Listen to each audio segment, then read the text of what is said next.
Ready? 2, Hurry up. 1. If you're up on stereo, feeling all days to come to Two-Side on Tuesdays and Thursdays, chilling out, maxing, relaxing and smoking, joking with the boo. Oh yeah, I'm token. Ugh. Okay, that's all I got. John, I'm the boo. John. John, here's the deal, bud. I'm not watching your show because I don't believe in your show. But I'm watching your live stream. Is this shit being live streamed? All right, I'm going to not leave the meeting. Folks. Ladies and gentlemen, boys and girls, children of all ages, we are the Two-Sided Pod. We are here every Tuesday, 8 p.m. Pacific, 11 p.m. Eastern. That's 4 a.m. Greenwich Mean sandwich time if you're across the pond. If you happen to be in another vacation location at this point in life, we do not fucking give a shit because we are tired of being jealous and we stick with these time zones. Ain't that right, John? That's 100% correct, my friend. I don't yell often, but I yell on Tuesdays. Yeah, you do. Oh, they're coming to get me. One of our favorite jokes that we like to make is they're coming to get me. Ain't that right, John? That's right, buddy. They are coming to get me. The nice white men in their big white coats, and they're coming to take me away. All right, there we go. All right. Now I'm set. Holy shit. Holy shit. If you like the technical difficulties that you see at the beginning of the show, well, hit that like and subscribe button. Don't be afraid to smash the fucking bottle in front of you. Just fucking crush that bottle. All the answers are at the end, I swear to God. Well, if there was one, I would be, and it isn't, so there's not. So see what happens. I don't know. I'm not a nihilist. I'm more of a realist. I'm more of a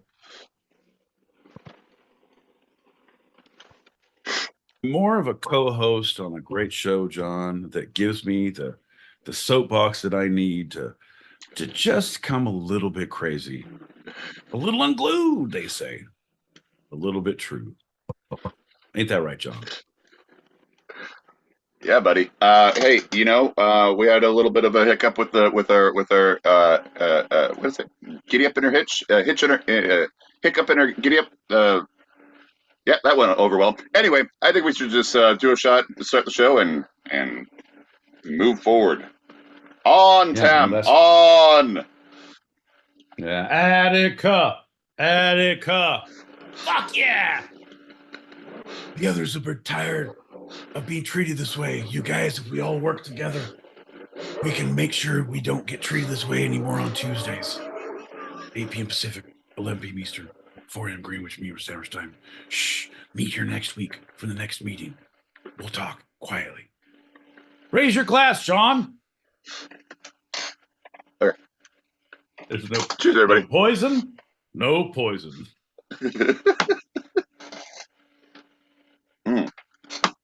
Oh. I said it before, and I'll say it again. Well, howdy.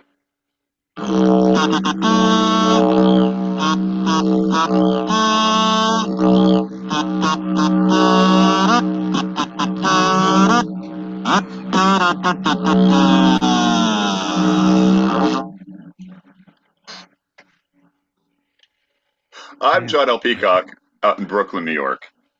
I'm my boy Pete in Southern California. I just simply can't anymore. I just simply can't. And you're listening to Two-Sided, a live recorded podcast where each week I challenge Pete with a bit of the two sides of life, the serious and the fun. Yeah, John.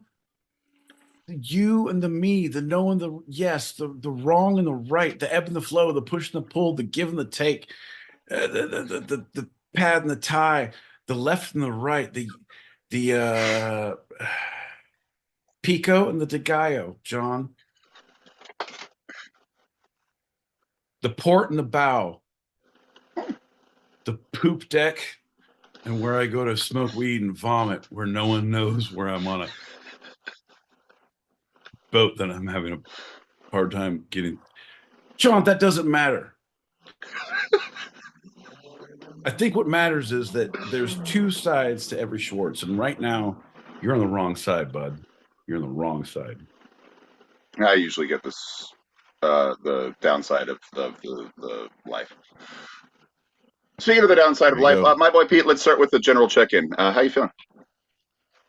I'll be honest. It's going to be an interesting show, John.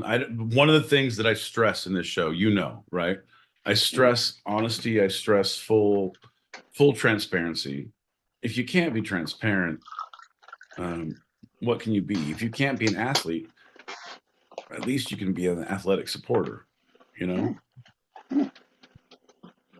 So I'm saying one of my brothers came into town who we're going to be going to Mexico with. And he was like, I'm in for like just a night. What are you doing? You want to have some cocktails? You want to, I'm like, yeah, okay. So we did. And then the pre-gaming turned into actual gaming. And then a couple other people came over. We smoked a little more and then drank a little more. And all of a sudden my alarm went off. I was like, hey, you got a show in 15 minutes. And I was like, I'm fucked down.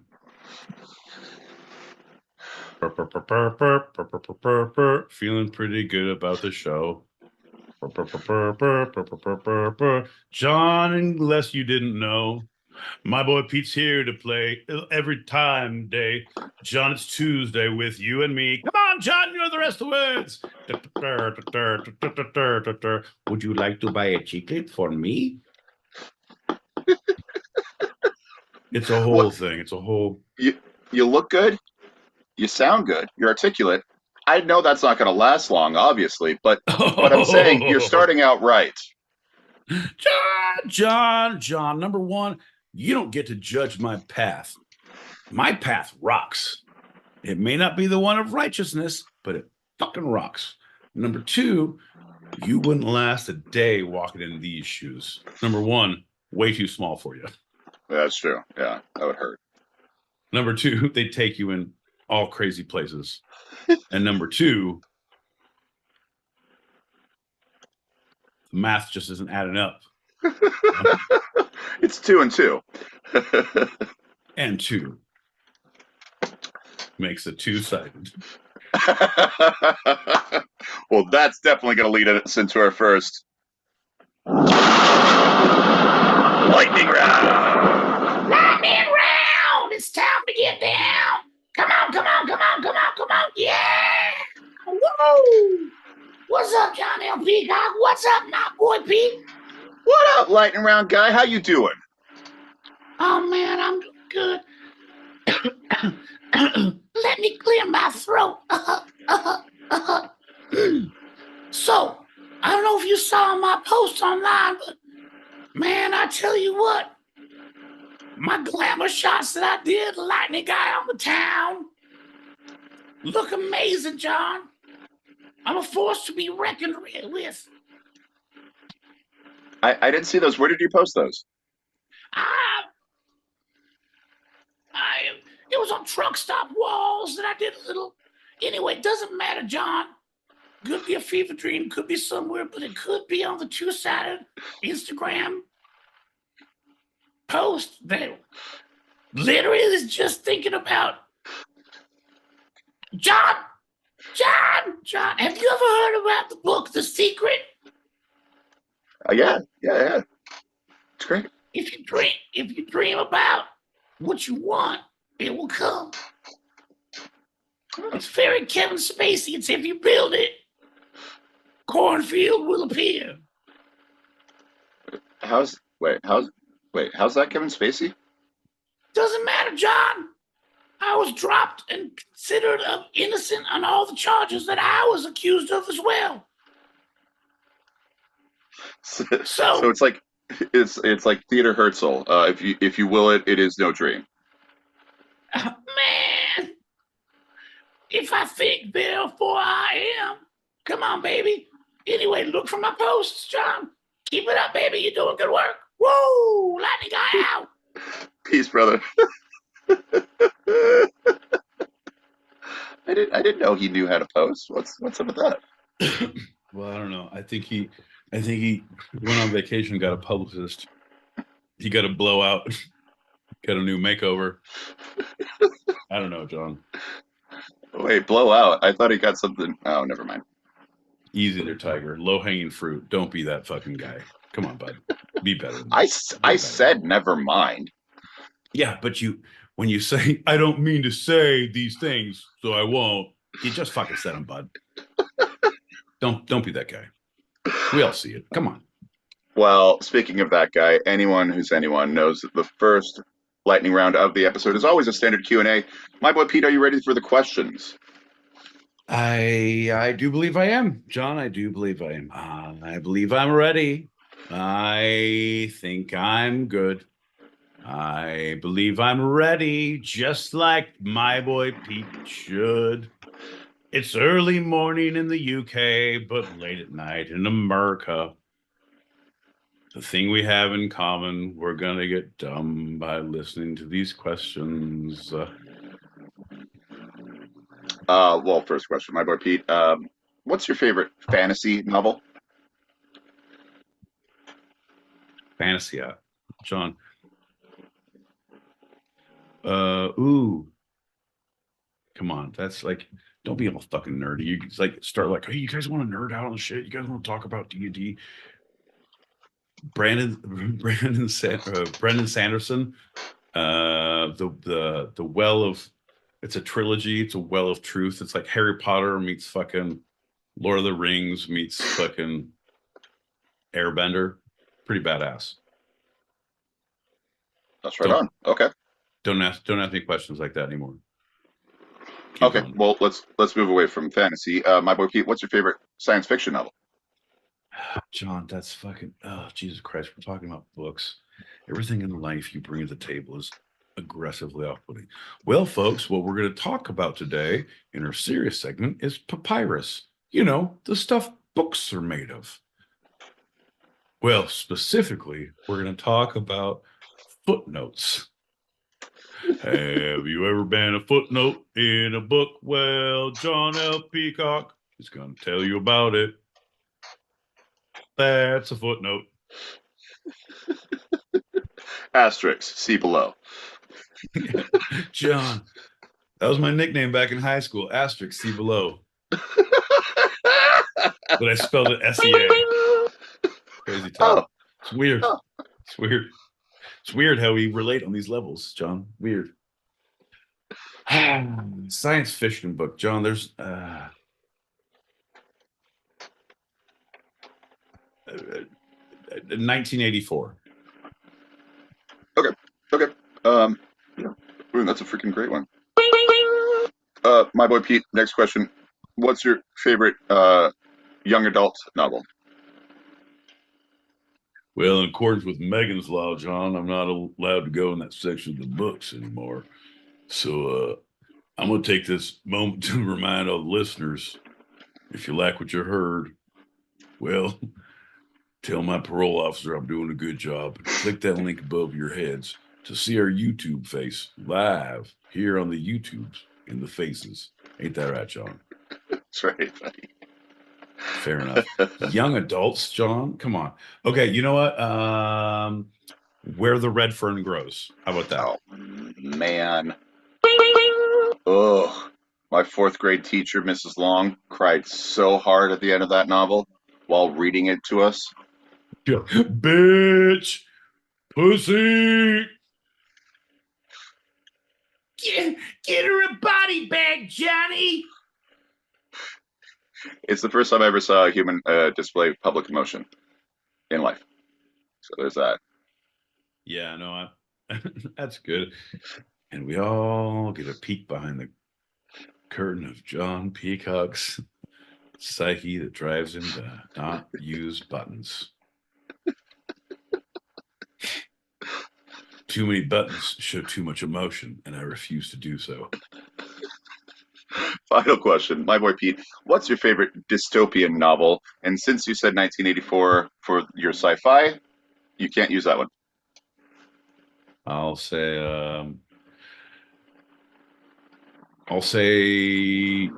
The Road by Cormac McCarthy. Ooh, rap. Wow. You know he wrote that on a typewriter. You know that typewriters are outlawed in the after times, John. The boy looked at the man and he said, "Pa, the typewriter's going to bring too much noise to our camp." The man looked at the boy and said, "Shut your mouth. It's a screenplay. I used to work at a Starbucks. I know about this shit." End scene. And novel. Yeah. I think it's a real fucking hit, but if I can get on Oprah's fucking reader list, you guys, what? You know, he was able to write the screenplay, which many authors are not able to do for their movie adaptations. And when he got the Oscar for Best Adapted Screenplay of his own novel, he said he wrote that also on a typewriter. Yeah. It's weird. I also wrote that high on fucking coke. Like, all of it. Blow to the gills. John. Hold on a second. I think there might be someone at the door. Just wait for it. There might be some. Who's that knocking at the door? Anthony just wasn't sure. Ooh, nice door.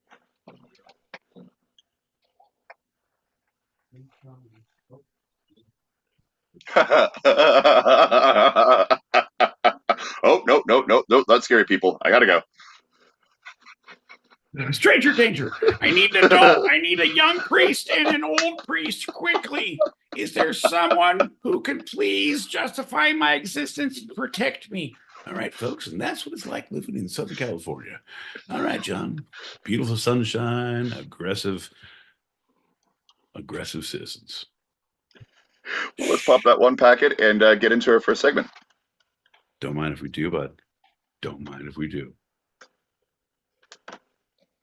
Oh my god, falling in shortly after I realized it is 10:24 Central Standard Time, and it is a two-sided pod. Oh, only happens once a week now, you know? The fun and the serious. And Pete's, what is this? Rantings? I'm dyslexic, so I see the R. Is it rantings, rat? I will never know. Comedy, two-sided pod, the news. Really? New? Well, of course. Fuck you, John. Sean. He's an idiot. I haven't looked at it just yet. I'm not on the tubes, but shout out to the room and the foundation. I'm happy to be here. How are you doing? Cunt balls, shit. Oh, Shitball, shit. fuck yeah. News. My mama Oracle, Cosmic Oracle, Lolly B. Dub in the house. The dove in the house. The rub tub. And then the classic Flossies, Flocks, the mind. And Jules, the beauty. I love you, Jules. So good to hear from you. So glad you're here. You're here.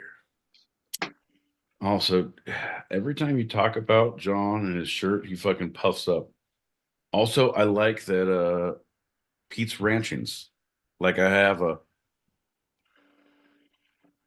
Pete's Reasonings. I like that. Does it have to be ragings, John? Is it every time I rage? Do I rage am I a fucking rager to you, John? Do I not raise cattle on the open plain? These chickens are free range, John. I range a lot of fucking shit, John. Look him in the eye and tell me I'm not a fucking ranger. Ranger. Tonto, looks like we have some issues to deal with back at the ranch. My boy Pete, Ranger. Dun, dun, dun, dun, dun, dun, dun. I know that's Bonanza. Don't know what the song is for the Lone Ranger. Two-sided. My boy Pete is a ranger. A Texas Ranger. All right, well, you're Dr. Quinn Medicine Woman, if we're going to go that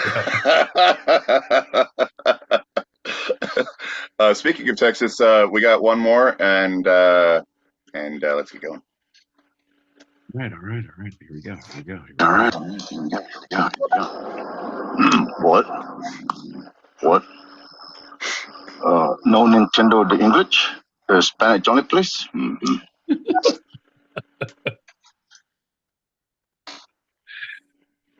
Carne asada, solo carne y queso. No I'll guac have para me. no. That's what solo carne y queso means. The response would have been, "I have guac on mine." Come Well, on, let's do a John. shot. Let's do a shot because All right, I well, think you have a feeling what's coming next. That's right. A it's gonna little be bit of some fun for bullshit. you. It's gonna be some bullshit, you guys. This is where we lose half our listeners. But turns out there's only 2 on the YouTube, so can't lose all of them. Cheers, everybody. You're welcome for listening. Bud. Big, big, big.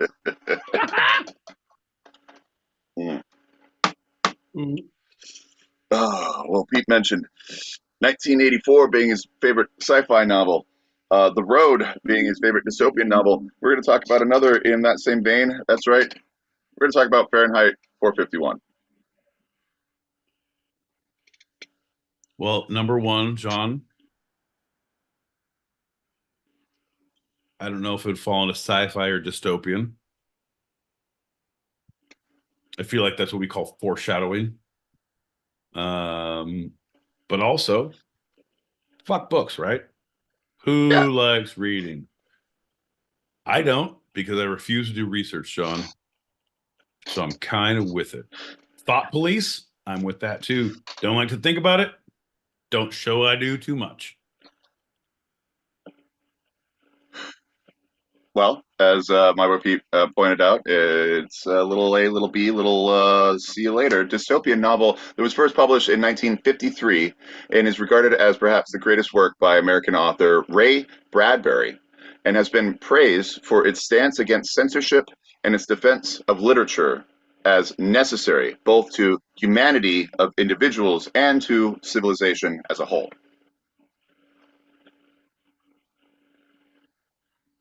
Yeah. Yep. No, I'm with it. Like you need to preserve the written word. You need to preserve the history. That is good or bad. You need to preserve all sides of it. Not for now, not for court of law, not to press charges. Like, all right, once the statute of limitations is gone, then like put all of the documents, everyone stop fighting because everything needs to.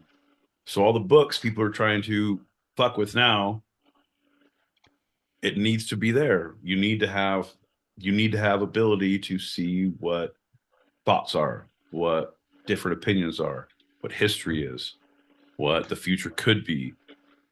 If you don't have this, it's like playing Battleship and not understanding numbers and letters. I don't know if that makes any sense, Sean.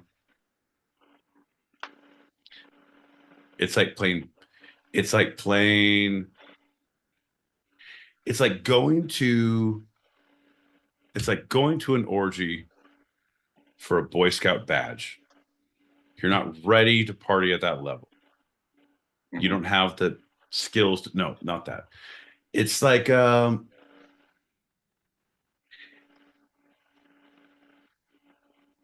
it's like being asked to dig a hole and not given the tools to do so. So how are you going to bury a body? You know what I mean? Oh, well, I mean, that one actually rings true. Okay. All right.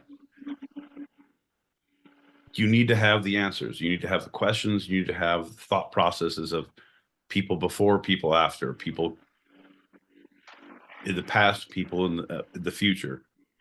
I don't know if future people can write books, John, but it sounds very pertinent at this point. If you don't have the information to make the bad choices, how can you make the bad choices that you're going to make? Yeah. Uninformed bad choices are the worst choices you can possibly make. You want informed bad choices. Thank you, John. We didn't get into doing this show, the two-sided pod, 8 p.m. Pacific, 11 p.m. Eastern. That's 4 a.m. Greenwich Mean sandwich time if you're across the pond. Almost 2.5 years ago on a whim. This was all calculated risk. This was knowing risk and reward, and then realizing we don't understand what risks and what rewards are. 2.5 years later. 3 years later? Well, you live in your podcast. Ain't that right, John? and time slips by into the future, is what I hear. 17 years later. All right, quick, without any spoilers or anything for those who want to read it without knowing anything about it. Fahrenheit 451. Fucking, he's dead in the end. Turns out he sees dead people. Bruce Willis is a ghost. Ruined it. There you go. Ain't that right, John? Fahrenheit 451. Unspecified city, distant future. The protagonist, Guy Montag. That's fun. He's a fireman. But firemen in this culture burn down houses where books are found. So he's one of them. One of them. Here they come. They see your fucking rat scattered, haphazard cabinet of books. They're coming to fucking put you down, John. It's about time. Early events, he comes home to find his wife has taken a bottle of sleeping pills to try to commit suicide. Jesus. Revived. Very next day, she's watching her TV just like it never happened. Befriends a girl, Clarice, and an old lady decides to stay in her house while they burn her alive with her books. And then other things happen. So just kind of some early things. If you've ever been to a Blockbuster video, if you were alive when Blockbuster was around, that would be like turning over a video cassette and saying, do I want to rent this? And John L. Peacock wrote the synopsis like, this old lady gets burned in her house, man. It's fucking crazy. Like, I don't think I need to. We don't care about consent when it comes to self-immolation, immunization. That causes fucking Down syndrome. No, autism. No, magnetism. Magneto, John. Have you seen the new X-Men? It's not either. Shh, quiet. I don't want to get you started. John, here's the deal, bud. What I'm thinking is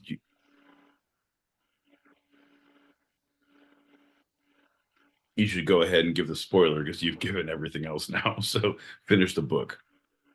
It's a bad movie that they came out on Prime with Michael B. Jordan or whatever.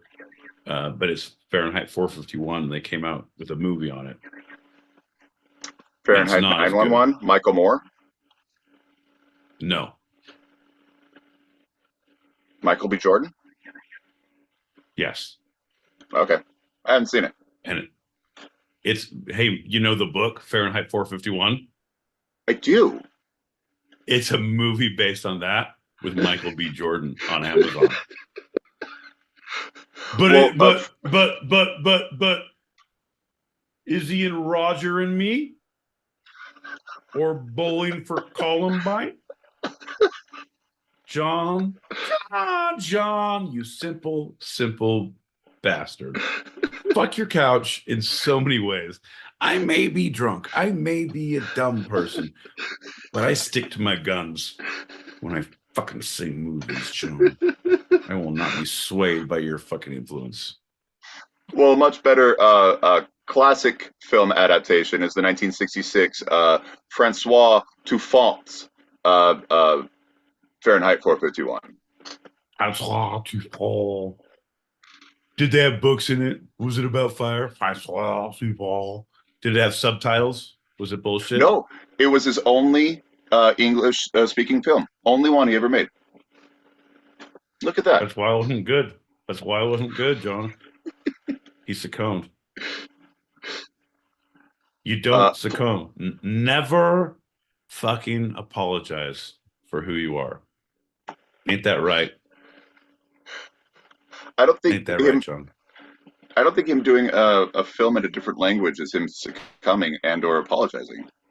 Yeah, it is, John. If I do a show and I don't say fuck your couch, John, that's succumbing to outside pressure. That's giving the true essence of what we are. Granted, I can't go to a theme park in Southern California without someone yelling at me, "Fuck your couch! It's the fuck your couch guy!" Like that's no, that's Dave Chappelle. I stole it from him. Good artists borrow, great artists steal. Yeah, okay, I get it. Right. Know your place, Sean. Fuck your couch. So it also was adapted into plays and a graphic novel, as we discussed very briefly, kind of ish. Michael Moore did a documentary with referring to this book in the title, Fahrenheit 911, and matched to Flame, the fictional Paths to Fahrenheit 451 was published in 2006, which is a collection of Bradbury's earlier writings on similar themes that led to that. Did you just try and relate, and I get you're trying to do the loose relation, but Roger Moore's Fahrenheit 911 to Fahrenheit 451 as a crossover literary focus? No, it's a callback. He was using it in the title as a callback. No, it's a as a callback, totally as a callback. Literally nothing to do. It was just about the society that existed at the time of Fahrenheit 451. There was nothing to do in any crossover whatsoever other than that. Right. Okay. So I was like, wow, John. The way you said it, I was like, what the fuck? He referenced it? Like, what the fuck? Tell me when. Tell me how. Holy shit. In the title. That was it. The callback. Right. All right. Fair enough.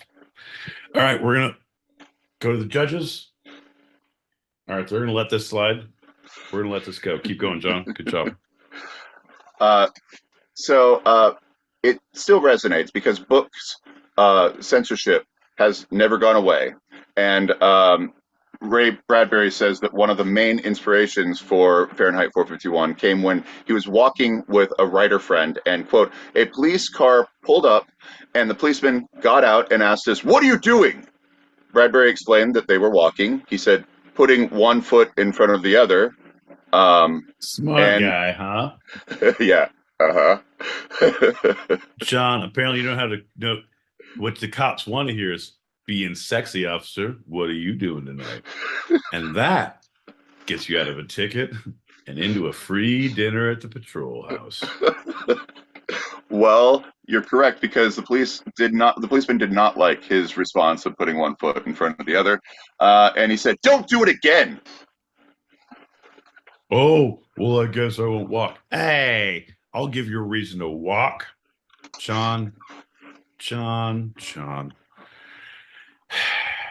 As your attorney and your legal counsel, I advise you to not take that advice.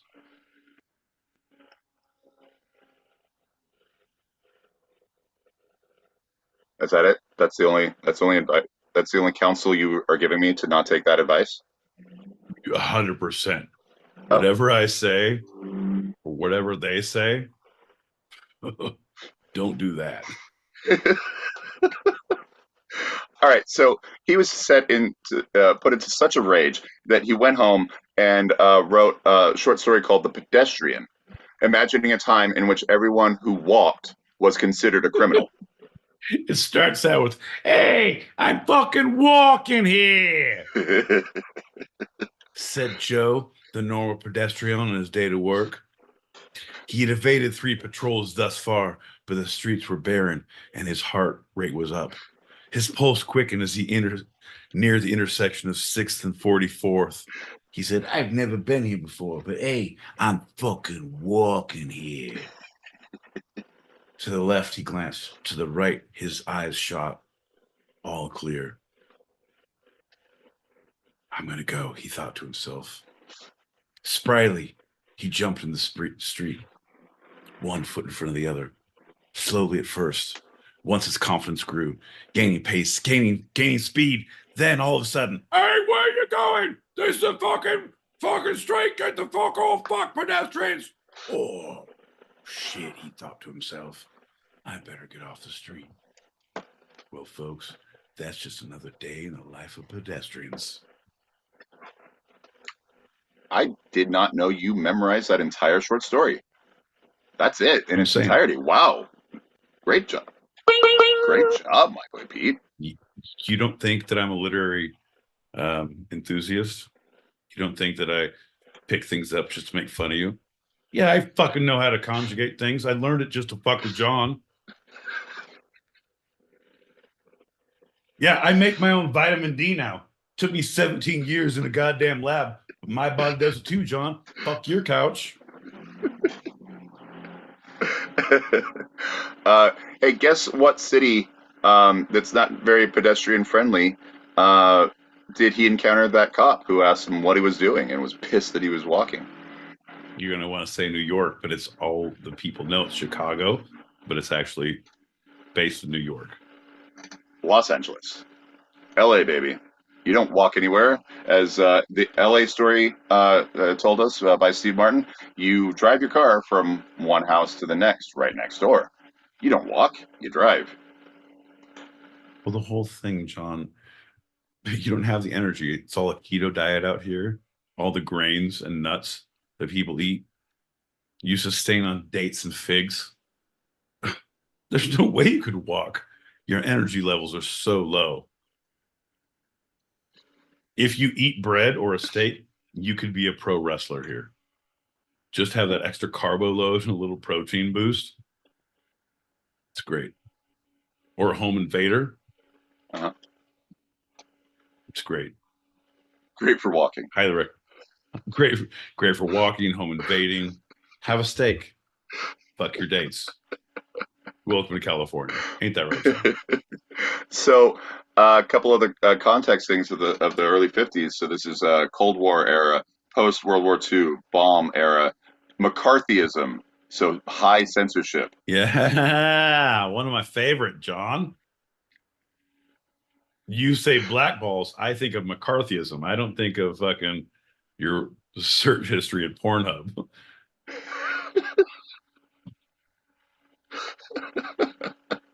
Well, so the HUAC, the House Un-American House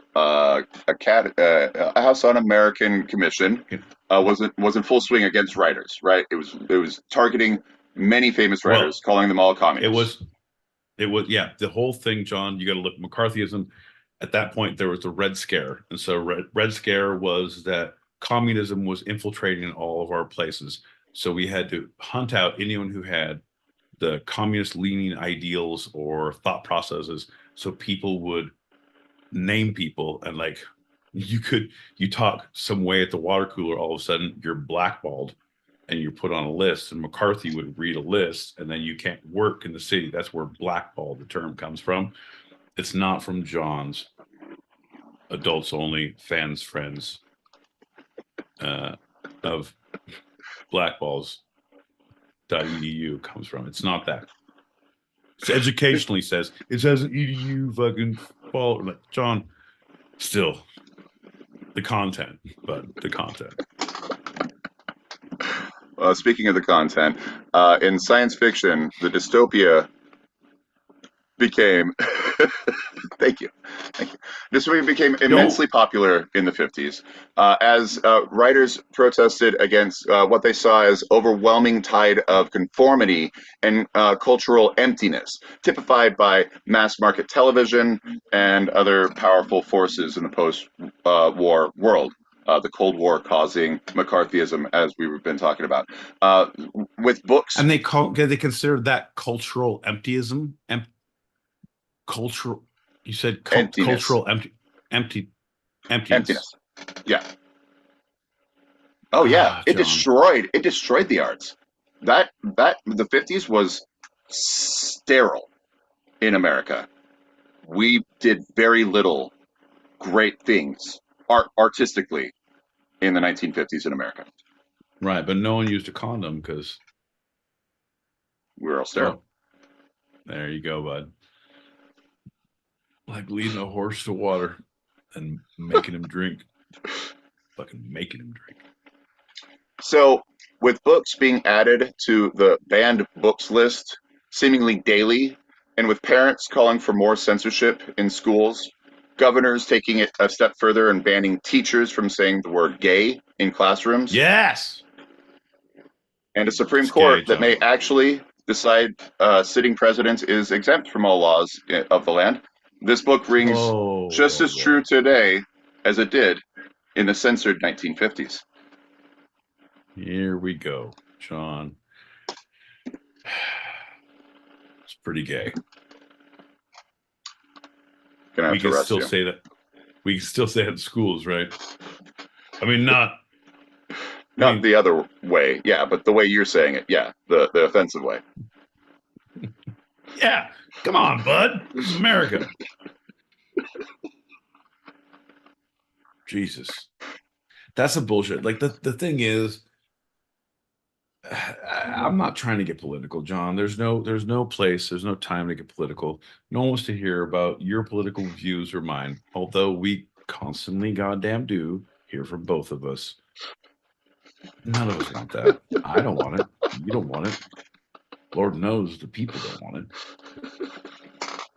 it. Give the people what they don't want. Right. Give the people what they don't want. It's like sex in high school or in prison. You're getting laid, but it's not the sex you want. That's a promise.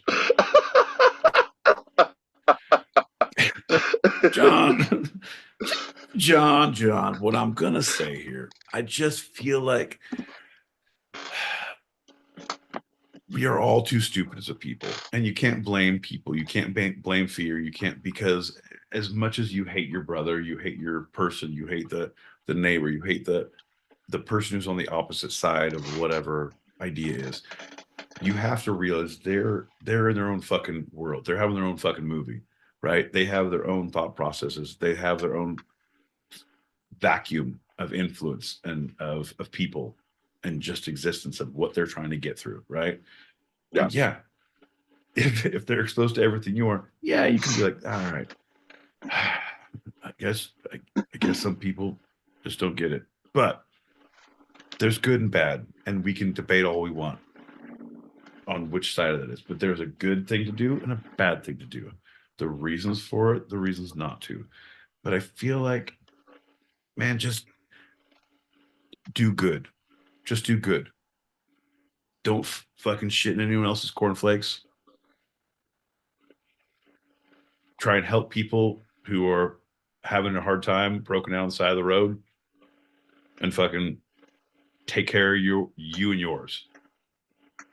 Right? Like, I don't know. There's right and wrong, John. There's right and wrong. And I feel like blood pudding is everything that is right. Folks, we're brought to you by the Full English Breakfast. That's right. At 4 a.m. Greenwich Mean Sandwich time, what are you going to do and reach for on a Wednesday morning?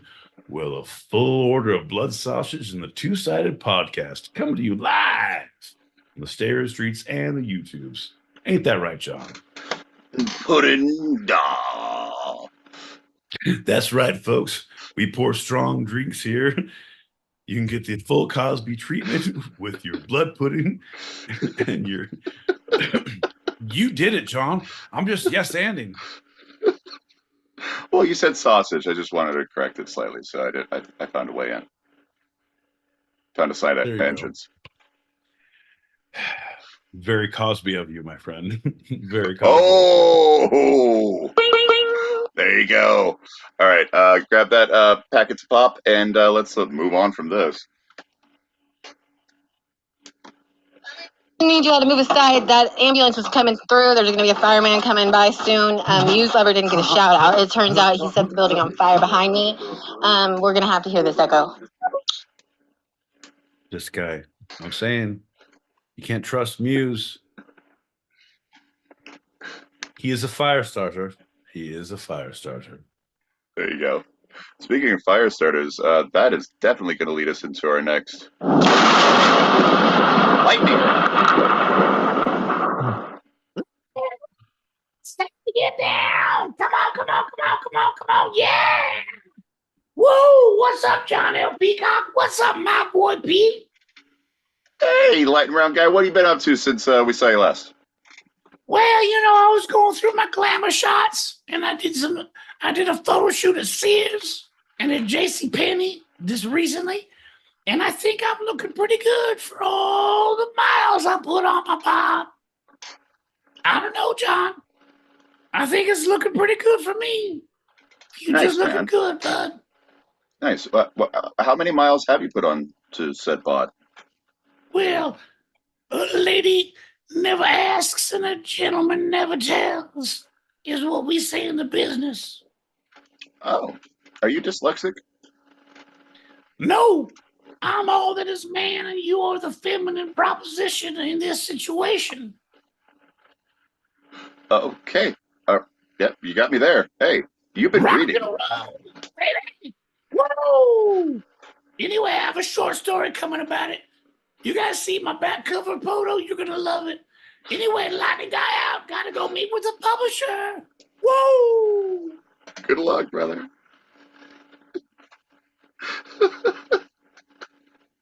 Well, this lightning round segment is one of your favorites and mine. That's right, it's Accented Answers. Accented Answers, where I ask my boy Pete questions, and each question comes with a different accent, and that accent answers.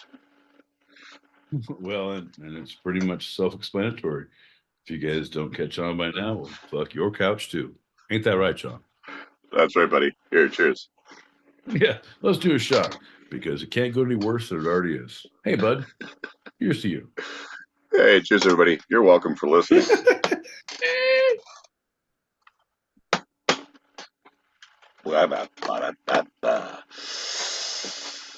That's right. All right, let's go. You know what? That was like the second wind, like a sprinter hitting their wall. I'm ready. Let's go. Bump, bump, bump, bump, bump, bump, bump. Hey, yo, I could run all night if you keep on talking about this. Bump, bump, bump. Yeah, I'll get to the chopper. John, come on now. Go now. Let's go. Hey, Irish, my boy Pete. Irish, my boy Pete. What's your favorite fantasy novel? Here's the deal, John. One of my favorites is Darby O'Gill and the Little People. It's a man who finds a pot of gold, like most normal people do in Ireland, and then spends the rest of the time getting the wee bastards off him. I don't know. I didn't read the book, but I like the title. Bum, All right. bum, bum. Bum, bum, bum, bum. Come on, John. What else you fucking got? Bum, bum, bum. Bum, bum, bum. All right, let's move right along to Alabama, my boy Pete. Hey, Alabama, my boy Pete. What's your favorite science fiction novel?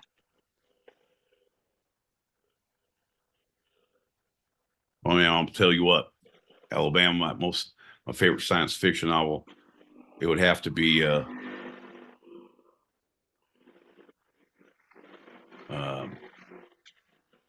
Men Are From Mars, Women Are From Venus. None of them shits are real, and I never seen them planets. So, final answer, yeah, them planet books. Them planet books. Okay. You can definitely go now. We're moving over to. Oh, you wanted harder. You wanted harder because you're not thinking. Because I knew friends from Southern Alabama. That was all right. Y'all want? All right, John. Ask me again. Bum bum bum. Oh! I love the accent. It was very authentic. That guy sucked.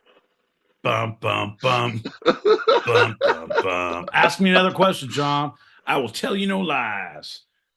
Rising up, drunk on a Tuesday. Model Pete answer questions. Bum bum bum.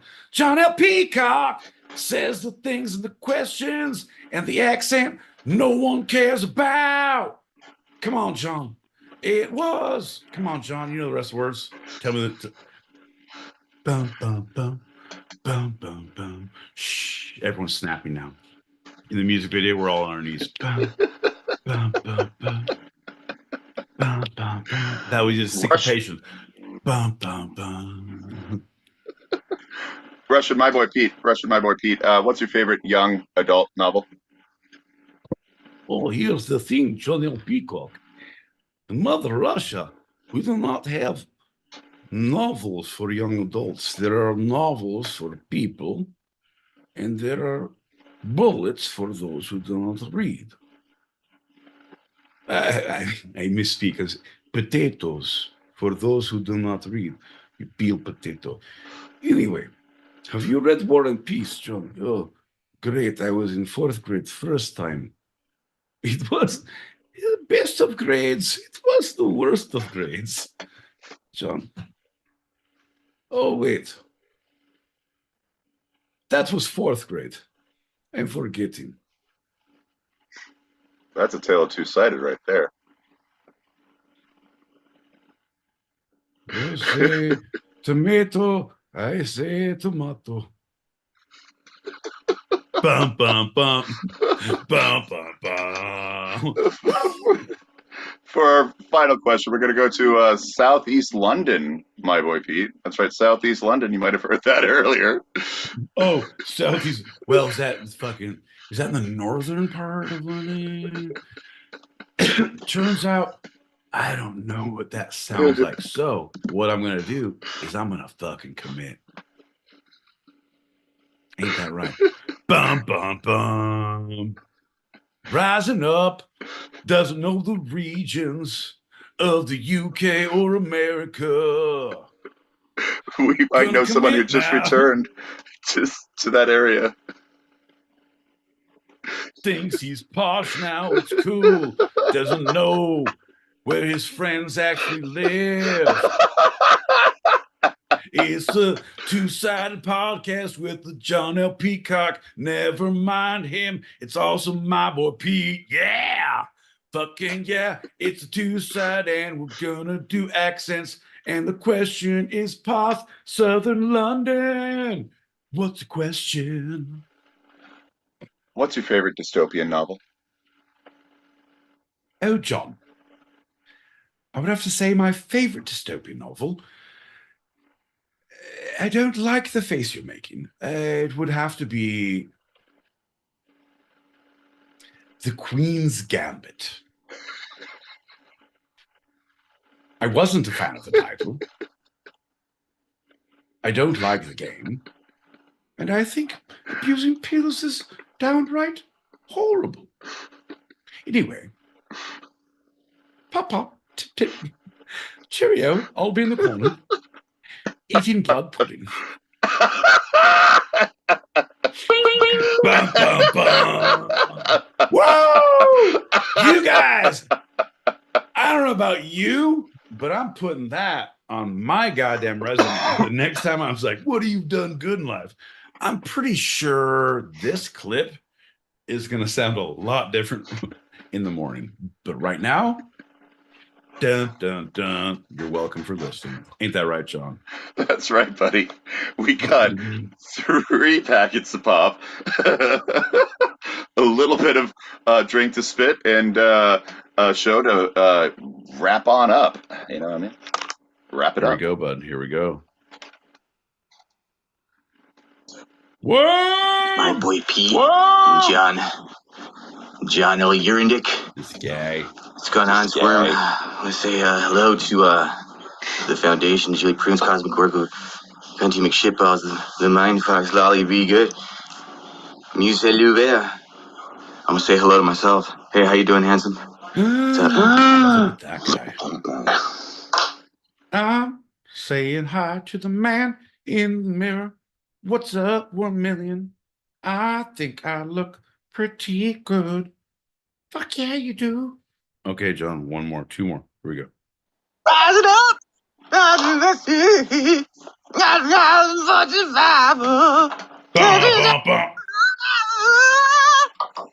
This guy gets it. Folks, if you like that rendition and all the renditions if you heard, you can get them on Apple Music for just 10 cents a download. That's right. Or you can, that's not even true. I would say your best bet of finding those samples is go to your local Goodwill, check in the audio section, see if people left their old. Nope, that's not it either. Hold on. Here's John's physical address. Make sure you stop by John's house, knock on his door, and demand websites and his password for his Wi-Fi. That's a promise. Welcome to New York. This is just crazy to me. I couldn't quite do the right accent, and I felt like it was privy to my information that these were the accents you wanted. Correct me if I am wrong, because I could be a Russian country southern belle, but the bell might be ringing in the southeast of London. No shit. Changing dialects mid-sentence. Respect. Good job. Well played. Oh, well. I think I will actually, I don't often do this, but I will tonight. I will drink to that. I'm a man. Well, I believe in, I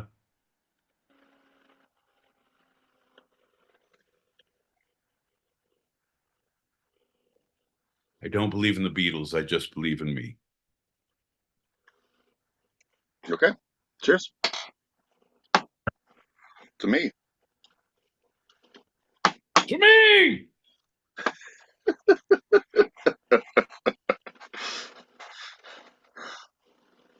We're going to move straight into the short.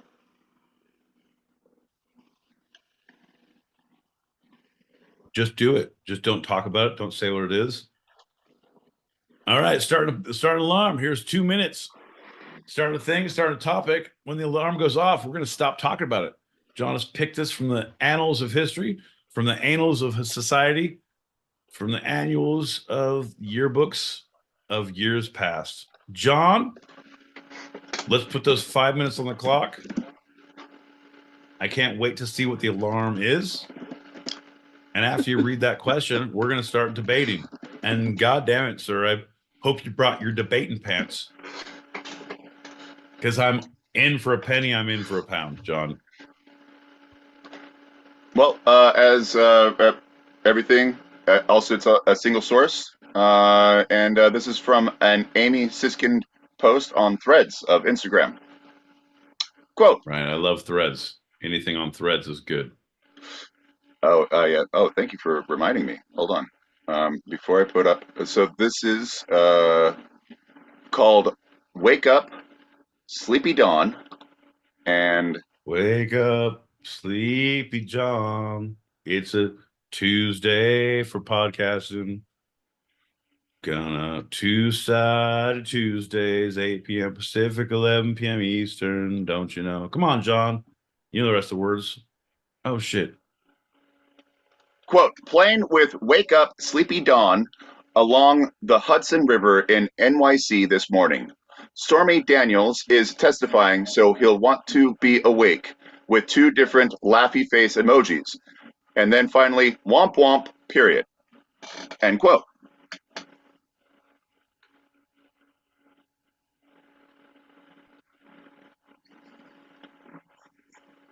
That's it. No. Just let me take a minute to digest everything that just happened. Because you posted this on John L. Peacock. If you follow our page on Instagram at Two-Sided Pod, all lowercase, all one word, you'll see that John L. Peacock has his own personal account post because he's a fucking savage, and he posts his own personal email address, his phone number there.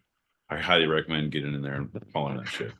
But when he posted it, he did like 3 pictures. It's closer. It wasn't as close as this. I kind of saw it. I was like, yeah, okay. When you show this, I thought it was like a cartoon movie that was starting like, wake up, Sleepy Dawn. And it'd be like a little tree growing, like, and it was like a thing of a thing. This, John, is trolling fucking the great orange of the South, that our former president, in his day-to-day court appearances, that he does this. And so I get it, John. I get it. Like, yeah, when you have infinite amount of money, right? Hear me out. I get it. But you look at the cost involved. To me, everything's what is your joke worth, right? What is your message worth? What is your... So right now you have, all right, I have an airplane, I have fuel, I'm renting it for this much time. So you're looking at a few grand just to burn on a thing, to do a thing. Easily. All right, cool. Easily. Great. Easy. Right. At the same time, like,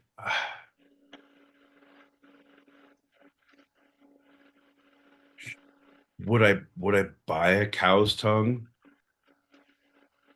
to put it in someone's sandwich, and a giant cow's tongue because it's funny and it's $74? Yeah, John, I would do it. And I did it. But I'm saying, what is the cost? What? I don't think you need, I don't know, man. It's great. It's great. It's great. But it's such a show. It's such a circus. I think everyone's losing sight of this is, we don't understand. We're so jaded to fucking crazy shit in our lifetime that we don't understand these are monumental things happening. Right? Because we've all lived through amazing tragedies and amazing things, and like things that people should never live through in their life. And you mean amazing like it amazes us, not that it's really cool. Stunning. Stunning. Yeah. Stunning. Invoking. And like invoke, like what the fuck?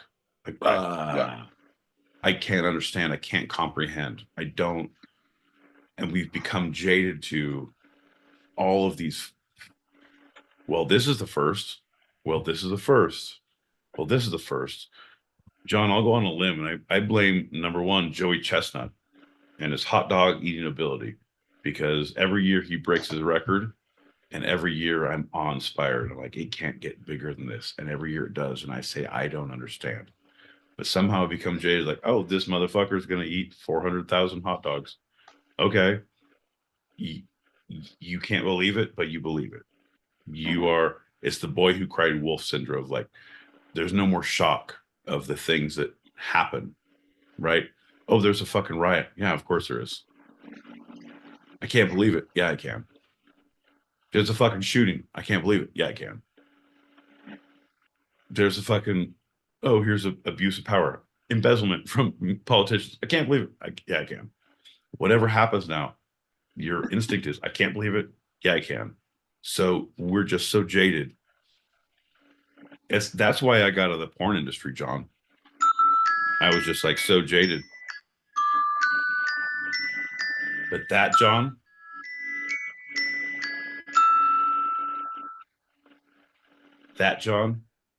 is a story for a different time. You in the porn industry? Oh man, we're out of time for that. Oh well. So yeah, that was this morning. The only thing I could find was the one Twitter thing. I assume news will come out later tomorrow, but there were so many helicopters around. I don't think he had airspace. I think whoever was flying the plane was doing it, illegally. I did not see. I watched all the news today. I didn't see anything about it or any police issues today. I saw people were very interested about the spankings because she was testifying in a court of law. Right. Which was awesome. Fucking awesome. I can't believe you guys, you fucking guys, an ex-president is on trial and a porn star is reading into the court records for the state of New York about spanking him after a golf tournament. You fucking guys. I don't give a shit if it's... This is a criminal trial. No, motherfucker. No, I don't. No, John, you're trying to get bogged down in the details. This is how we get so jaded, because you're bogging down in the details. We need to look at the facts. A fucking ex-president is on trial and a porn star is testifying in a court of law on the record about spanking him with a magazine after a golf tournament. And we're like, well, yeah. Well, fucking, what's he gonna do in Wisconsin? You guys, That's a first. it doesn't matter if he did it or not. Like, what the fuck is actively happening? Rome was built in a day, but it felt in like 6 weeks of court in the New York adjudication system.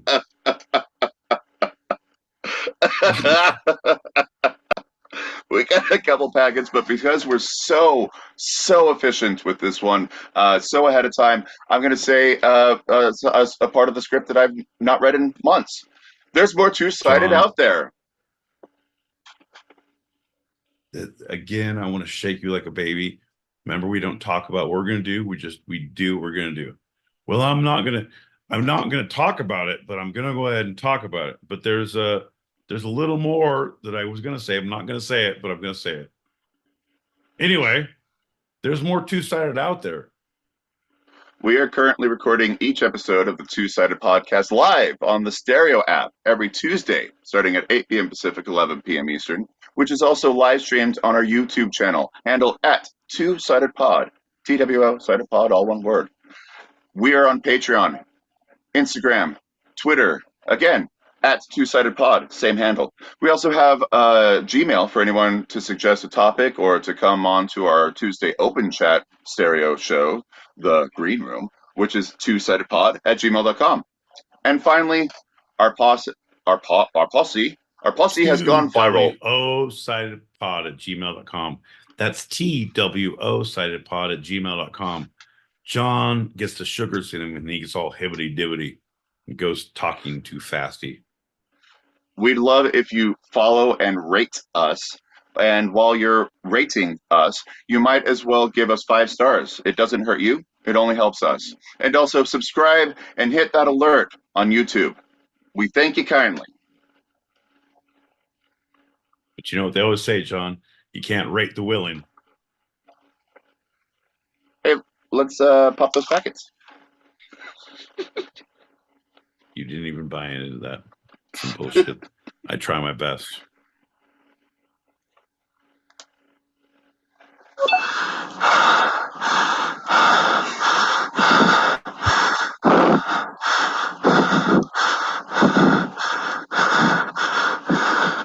Dad, is that you? Dad, is that you? Well, it makes sense after something so passive, some might even say passive aggressive as golf. It's when you need to engage in a little of the ultraviolence, a little of the in and out, you know what I mean? And then, things go sour. Things go sideways. As they do. Being a center sideways. 5 inches around. Oh, you said rate. I thought you said you wanted me to follow and something else, like home. That's just not cool. I mean, I know some people. That's what you so desire. I don't know any people. That was me breathing heavy earlier. Oh man. Have you talked to my dad?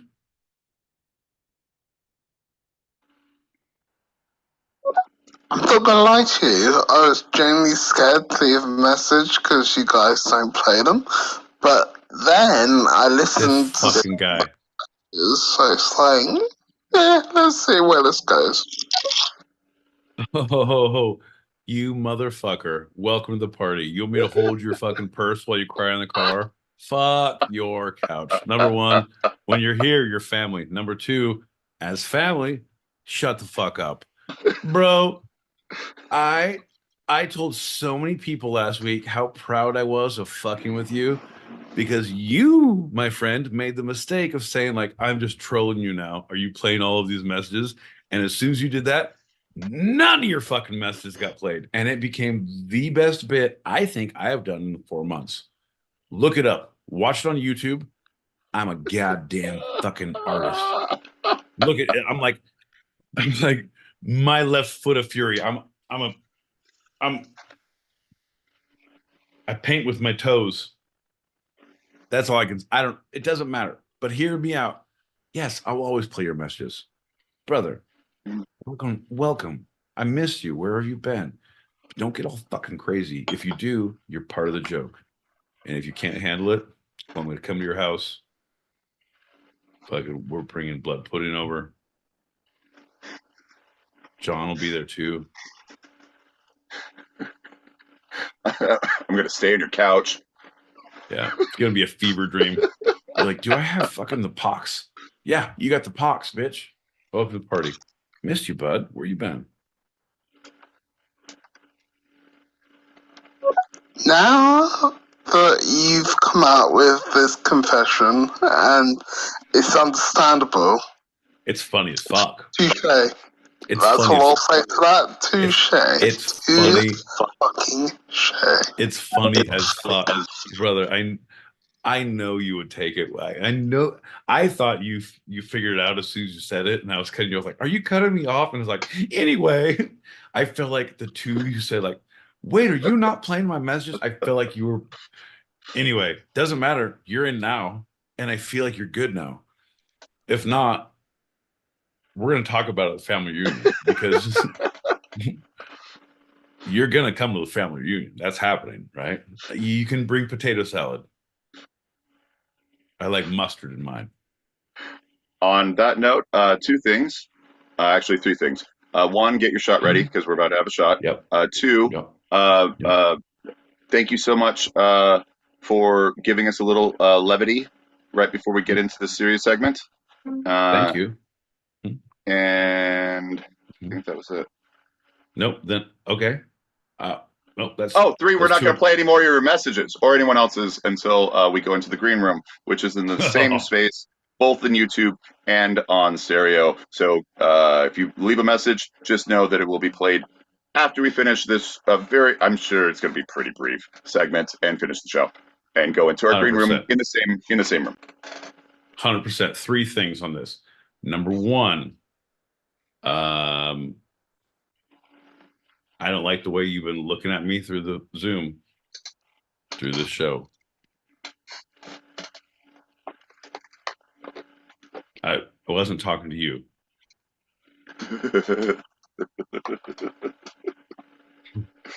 Number two, thanks for giving me a chance to give a little bit of levity. And I don't mean me.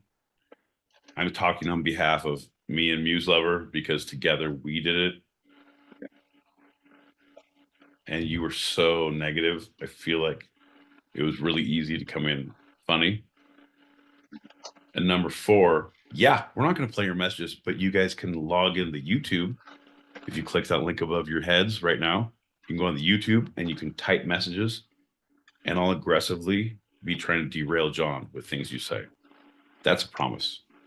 I can't see the messages because you all made my thing private for some weird reason. That's your fault, not mine.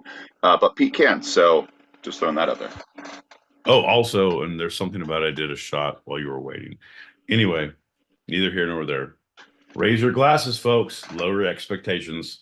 We are the two-sided pod. Bink, bink, bink. Cheers. Cheers, everybody. Because our final segment of the episode is moments of extreme personal protest. Jesus Christ. Here we go. Here we go. He was going to find a way to fucking fit it in somewhere. I hope you keep it broad, general, and moments of personal protest. If you get specific, John. Two things. I have to give a warning, content warning. This segment includes talk of self-immolations. And second thing, my boy Pete, if you need me to push the eject button, do it at any time. Folks, ladies and gentlemen, boys and girls, children of all ages, I will just have you know this is the safety net that I work with on a weekly basis. Hey, folks, we're going to talk about self-immolation, and if you need me to eject at any point, I'll do it. So what we could expect from this right now You know that feeling you all have inside when you feel like you just maybe want to, instead of clearing your bowl, you want to blow it on yourself and set yourself on fire because this is bullshit. Not in protest, but in just for the cessation of John L. Peacock's way too logical ramblings. Well, welcome to the party. Anyway, John, no, read the room. I don't think, I think if I'm gonna, you know what? Here's some rope, bud. Talk about whatever you want to talk about. I'm going to stop making jokes halfway through and just be quietly like, holy shit. Nope, I can't do that because it's my show too. Fuck off. I will choke you off the rope that I give you if you use it poorly. Continue. There's a lot of weird mixed metaphors, but I still dug it. Anyway. You have no idea the fucking gymnastics I went through in my head mentally to come out with that. Jesus Christ, I wanted to yell. I screamed like, what the fuck? I guess I'm only eating canned food in the cellar now. I was like, where'd that come from? I was like, I don't know. That's probably from somewhere else. John, there was a nuclear strike happening emotionally in my... Nope, go ahead. Shh. John, what were you going to say about personal protests? We're all ears. Examples of self-immolation as protests date back centuries. Whoa, TurboTax. Let's time out. So, just so everybody knows, John is doing not a thing on personal protest. He's doing a show on self-immolation. Holy shit. In protest. No, it doesn't matter, John. I don't give a shit. Tell me someone who just burns himself not in protest for fun. Show me one. Do the research and tell me one of those. It's considered that because of when it started and what it represented. So you're doing a show on burning oneself for recognition. That is what you're doing. It's not about a protest as a person. It's about burning yourself as a protest, as a person. Is that correct? Yes or no, John? No, yes. no. Then shut the fuck up. Jesus H tits. Baby Jesus fuck. Holy shit. Are you an animal? Are you a fucking animal? Do you? Yeah, no. Here's the deal. We're not going to talk about that. It's not what we're going to talk about. We're not talking about that. We don't need to talk about the history of self-immolate.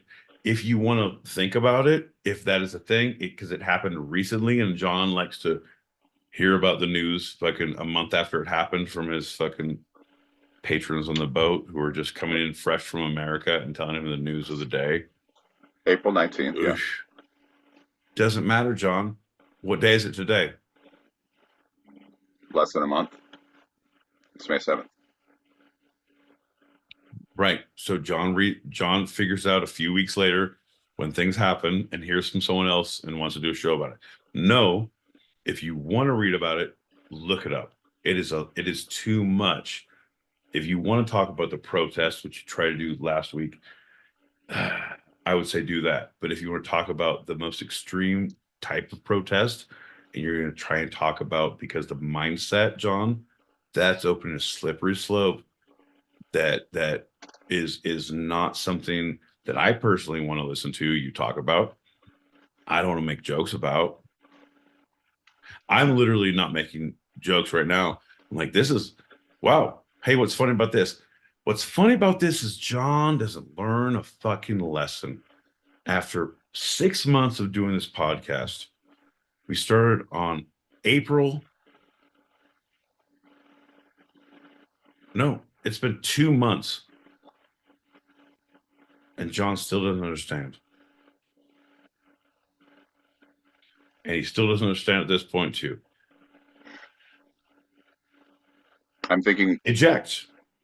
Okay. Eject. Okay. Eject. All right. So I could do... No, you full eject. You did full eject, yeah. If it deals with someone setting themselves on fire because of a thing in any year that we have in protest of something, yes, eject. We all understand it happens. We all understand there's protests. We don't need graphic. It's not Faces of Death, John. It's a two-sided pod. We're idiots. We're not monsters. I mean, I'm a monster, John. I'm an idiot. But you're an idiot. Yeah. But I need you to stay in your fucking lane. Don't bring monster shit to my world, bud. You don't do it correctly.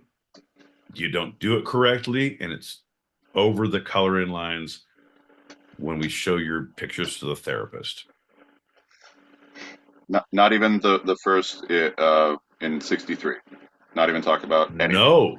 Okay. No. Then that's it. Do we need to talk about John? That was featured on Faces of Death, #1. When we all watched it as kids, like do we want to talk about it? Sure, it's in a protest because they don't feel their voices are out. People don't feel they have the ability to make a difference otherwise. But if you're that broken, if you feel like this is the only way, that's a problem. I don't want to talk about it. I don't think it should be talked about in a protest setting. Okay. I think it should be talked about. I think it should be talked about. You have issues that you need to talk about with professionals, because there's no reason ever to hurt yourself for any cause, any person, yourself or otherwise, outward influences or inward. There's never a reason. So if you feel like you are that muted and that hedged in, you need to not take political action. If John's going to talk about in this way, you need to reach out and call the hotline. And John, this is actually, I would like you to put up the suicide prevention hotline on this, if you could. I'll look that up and I'll tell you what it is. I should know it, but yeah, I don't think that's so how about you put the link onto YouTube? I'll put it onto stereo. How about that? Yep. Okay. Then the only thing I'll say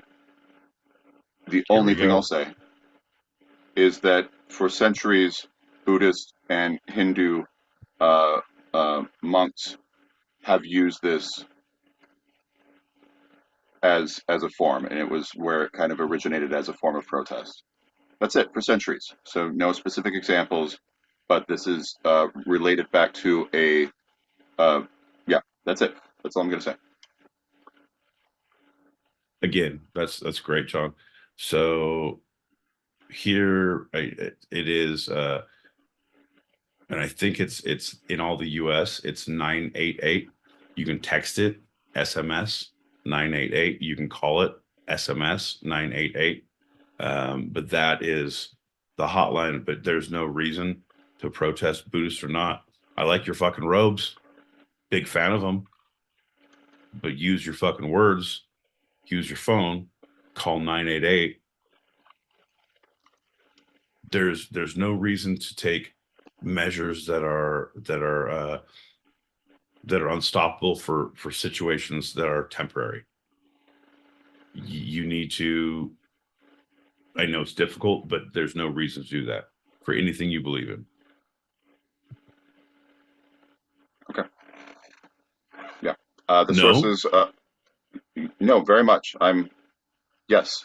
Oh, my vote. Okay. Very much so. I agree with you in so many ways. And I knew that this would be hard, and that's why I gave you the eject. Again. No. Yeah. No. I'm not going to have any discussion. I will default to you, my boy Pete, and I do agree with you in so many ways of what you're saying right now. 100% in so many ways. Yeah.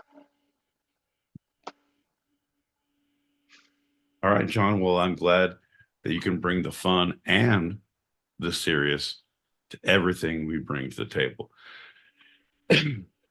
in a protest, as an act of protest, because my voice will not be silenced, John. Attica! Attica! I will drink heavily. I will not use your fucking somber ginger fuck off face. Oh, somebody put Ginger in a corner. Shut the fuck up, John. It's a show. Stop using your fucking I'm in trouble face. You're in a show. Get on with it, fucker. I'm doing a shot. Oh, that came out of nowhere. I'm doing a shot. Fuck your couch. I just want to. There it is. Yep. I think I have it ready. I do not. Hold on. Un momento, por favor. My friends south of the border don't know that means John is slow as fuck. Cheers. Pink, pink, pink. Cheers, buddy.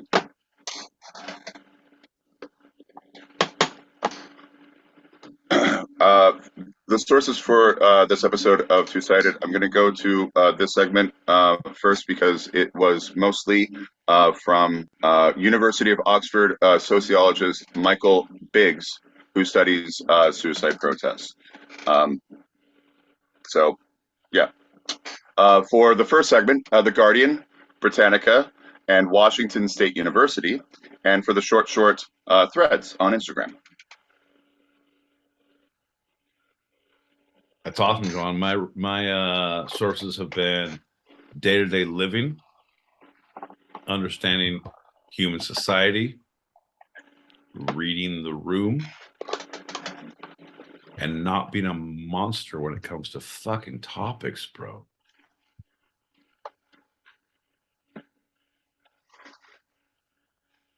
Well, this one will be interesting. What's your favorite game in mind? My boy Pete, what's the third line? Jesus Christ. I usually have to take a second and name all the things, but I'm not even going to do that. I'm just going to go on a limb and say John's an idiot. Nope, that's right off the cuff. I'm going to go ahead and we'll run it back. First segment was the protest of a plane. No? Yes? No, that was second. First was the book. First was the book. Fahrenheit 451. Second was a biplane with a wake up sleepy dawn. Mm-hmm. I think I did a lot better on the two-sided remakes, but that's neither here nor there. Tuesday. Oh, what a fucking day. Nah. Doesn't. No, I digress. And your third one was self-immolation. John, you simple fucking bitch. I'm going to go on and believe. Fucking, God damn it. Taza, you motherfucker. I'm in the middle of a fucking summation. Shut the fuck up.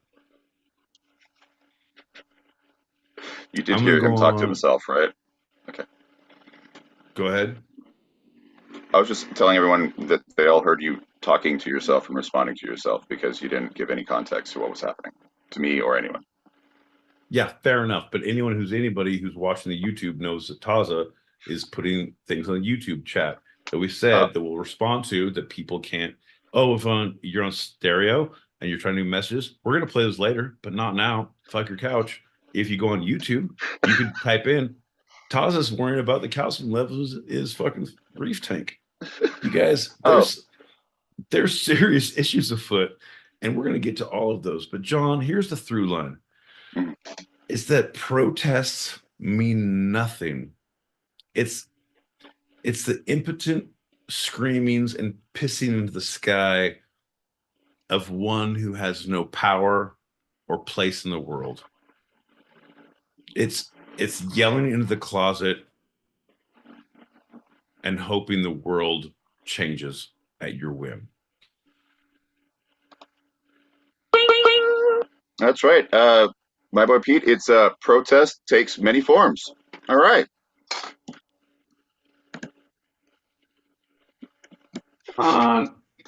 John, here's the deal. You flowery-eyed, Disney princess looking motherfucker. I feel like John L. Peacock wakes up in the morning and the cockroaches and the rats come and fucking roll his joints for him. He's like, good day, good day. There is a rat who is rolling up my weed here. There is a cockroach helping out.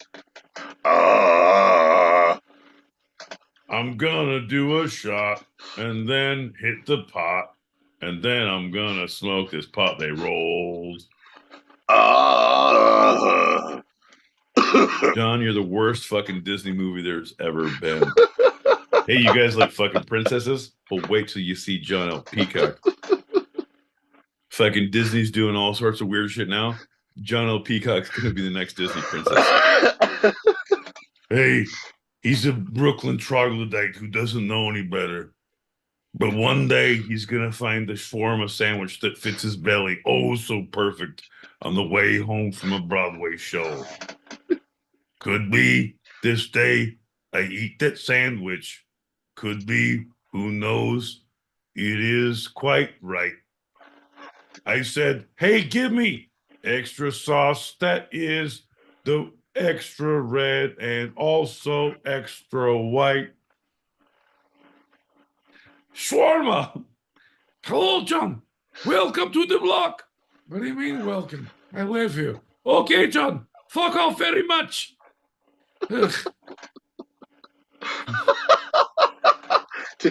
Never mind. No, I'm not going to touch that one. Do you want to fucking do a table read of the John L. Peacock Princess fucking Disney show? Because I have it in the fucking screenplay. Find me in the green room, John. I have ideas and producers in mind. Yeah, I think we should get out of here as quick as possible. So before we end the episode and go into the green room in the same space for everyone who's watching or listening live, my boy Pete, is there anything from this episode you'd like to take a second glance at, a second look, a second thought, a second opinion? This is Pete's Retraction Corner. No, John. No, I was correct in all of my choices. I was the guiding light. I was the beacon of hope. I was the torch of truth shining for all to see, John. I take nothing back. Well, let's do a shot and get out of here, huh? Thanks for listening, everybody. You're on mute, fucker. Well, let's do a shot and get out of here. Thanks for listening, everybody. We have our open chat show continuing for those listening live on the Stereo app right now. So if you are hearing this live, regardless of the platform, and the YouTubes, stick around. And if you are hearing later and you want to join us in the green room for after show wind downs or want to throw some topics out there, email twosidedpod@gmail.com. That's TWO sidedpod@gmail.com. Cheers, buddy. Yeah, pal. Here's to you. Pink, pink, pink. That's a wrap for tonight. I'm John L. Peacock out in Brooklyn, New York. I'm my boy Pete in Southern California and can't fucking believe that I made it through this show. Whoa, I'm a goddamn animal, folks. You can eavesdrop wherever you get your podcasts and even join us live, both on our YouTube channel, handle @2sidedpod, TWO sided pod, all one word, and the Stereo app every Tuesday, 8 p.m. Pacific, 11 p.m. Eastern, as we talk about the two sides of life, the fun and the serious. Here on Two-Sided. I love you, Pete. I'm also fond of you, John. We don't use the word L.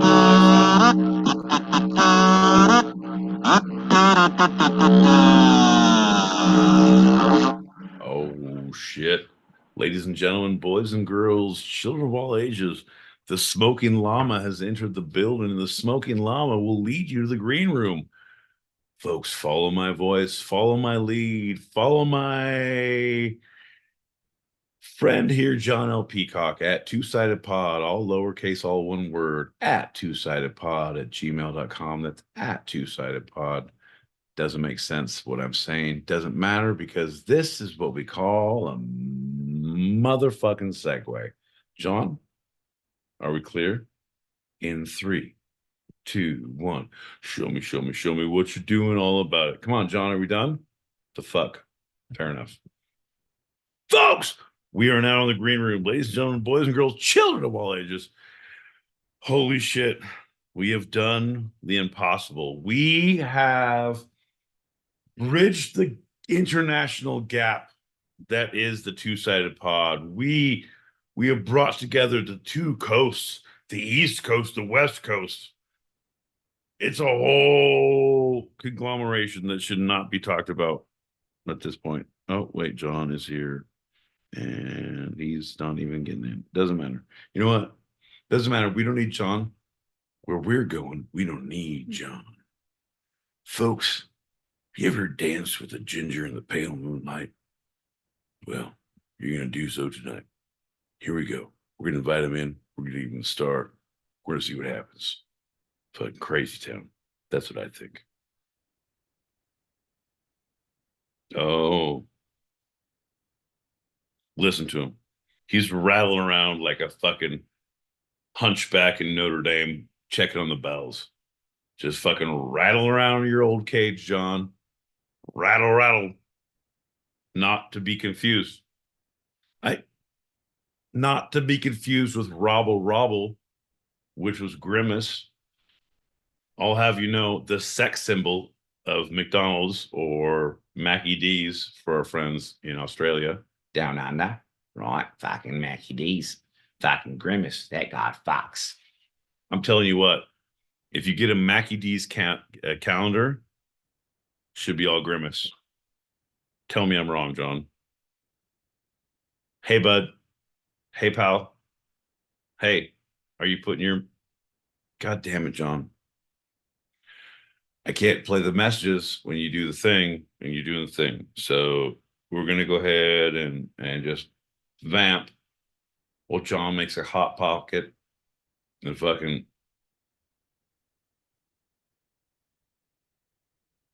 I'm not... Everything I'm going to say is going to be aggressively... I'll be the bad guy. And somehow, how am I the fucking bad guy? I'm not the bad guy. You're the fucking idiot who just runs off, fucking make hot pockets and all this bullshit. John, you know what?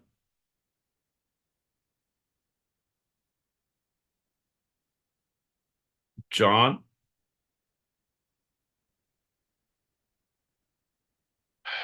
we're doing it exactly the same way we did. We're not changing anything.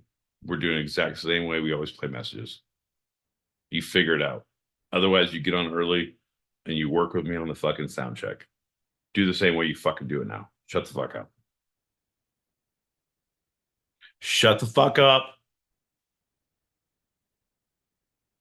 How am I gonna, John? How am I gonna mute myself on Zoom when I'm trying to talk to the messages? Because my whole thing is talking to the messages. You idiot!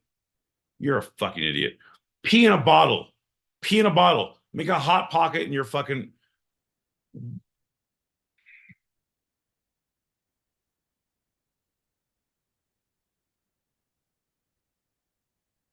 I hate you so much. John, I want you to shut the fuck up. I actively need you to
It's right next to the campfire.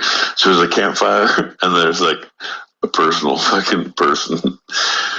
Is that you have to get that? Well, the whole thing is if you have to be someone or know someone who set themselves on fire to get your ego. It's not good bad.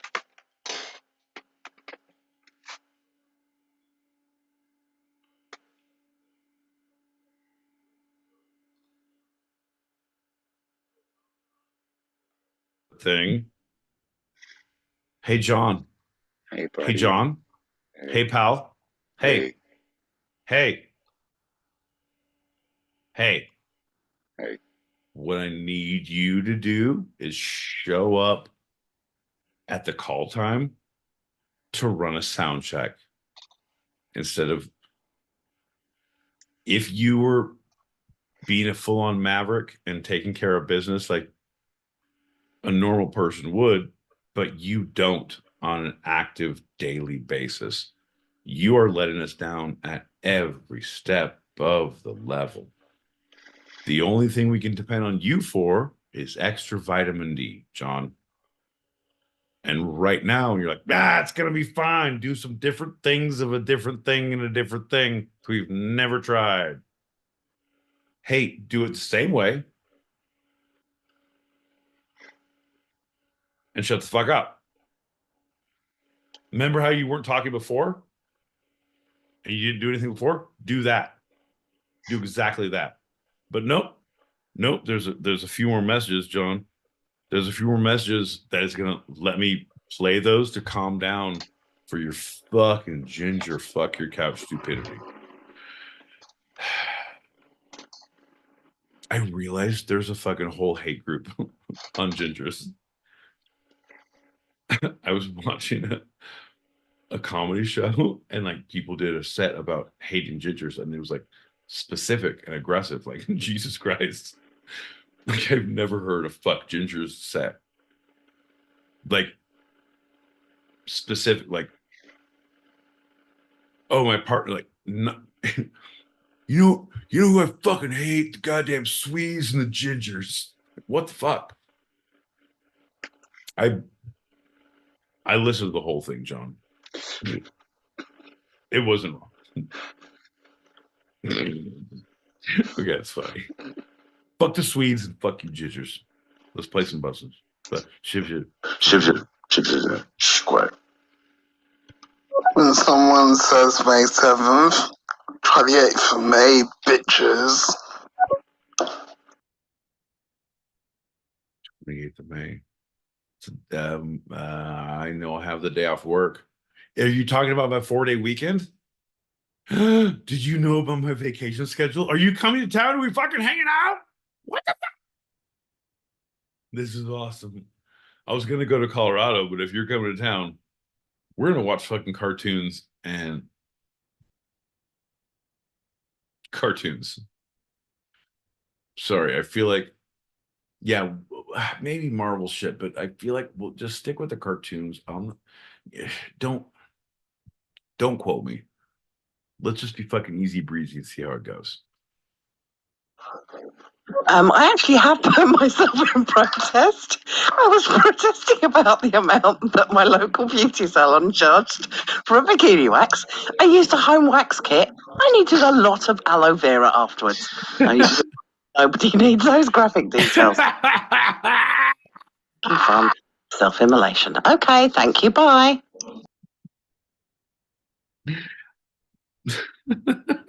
How come you don't have boyfriend? Why you self-immolate? You're so pretty. Fix your nails. Fix your pussy. Come on in. That's what I would say if I ran a salon, John. Now, with the drops of this most balmy time, my love looks fresh, and death to me subscribes. Since, spite of him, I'll live in this poor rhyme. Or dull and speechless tribes. And thou in this shalt find thy monument, when tyrants' crests and tombs of brass are spent.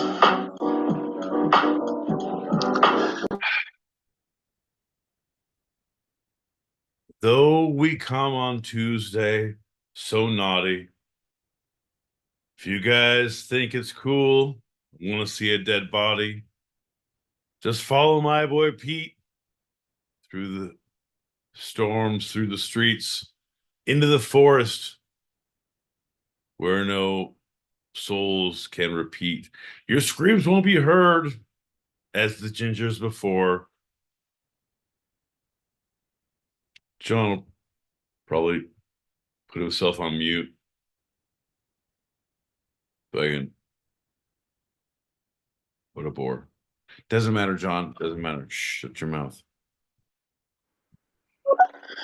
Who wins the fight? Sylvester Stallone or Arnold Schwarzenegger? Let me know. Arnold. Sylvester has the boxing, but he's so little.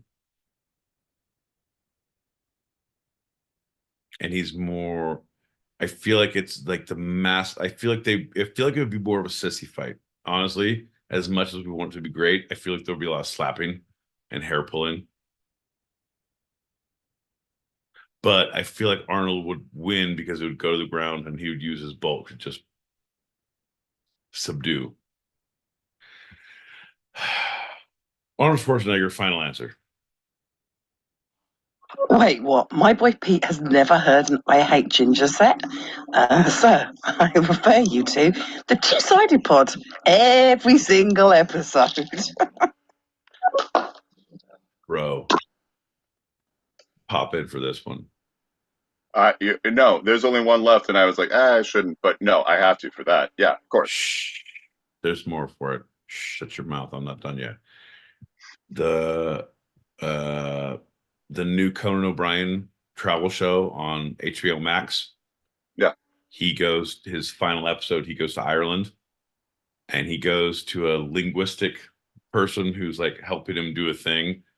And one of the things is like, what about ginger? I'm like, he's like, yeah, well, that is a phrase that we say like, oh, it's pretty good for a ginge. And so they have a common colloquialism like, oh, good looking for a ginge. Oh, pretty talented for a ginge. And so he's like, this is the motherland of like, well, it's a pretty optimistic idea for a ginge. Fucking good, bro. It was like, you need to watch the new, if you like Conan, great. Conan Must Go, I think, is the name of the show on HBO Max. Not Did you just HBO. say Conan Must Go is the name of the show on HBO Max? Right, but it's not that. It's more, John, when you point out my fucking artistic work, I feel like Picasso, like, oh yeah, I know it's good. Let me just walk away and drop the brush. We call that brush drop. And all of a sudden, like, holy shit, look at his fucking counter strokes. John, I'm a fucking artist. Don't call attention to my work. Let it resonate with the people. No, my boy Pete, you are a fantastic artist for a ginge. For a ginge, I think you're correct. I do believe you are correct. Couple more. And then I have some things to say about your life choices. Ready?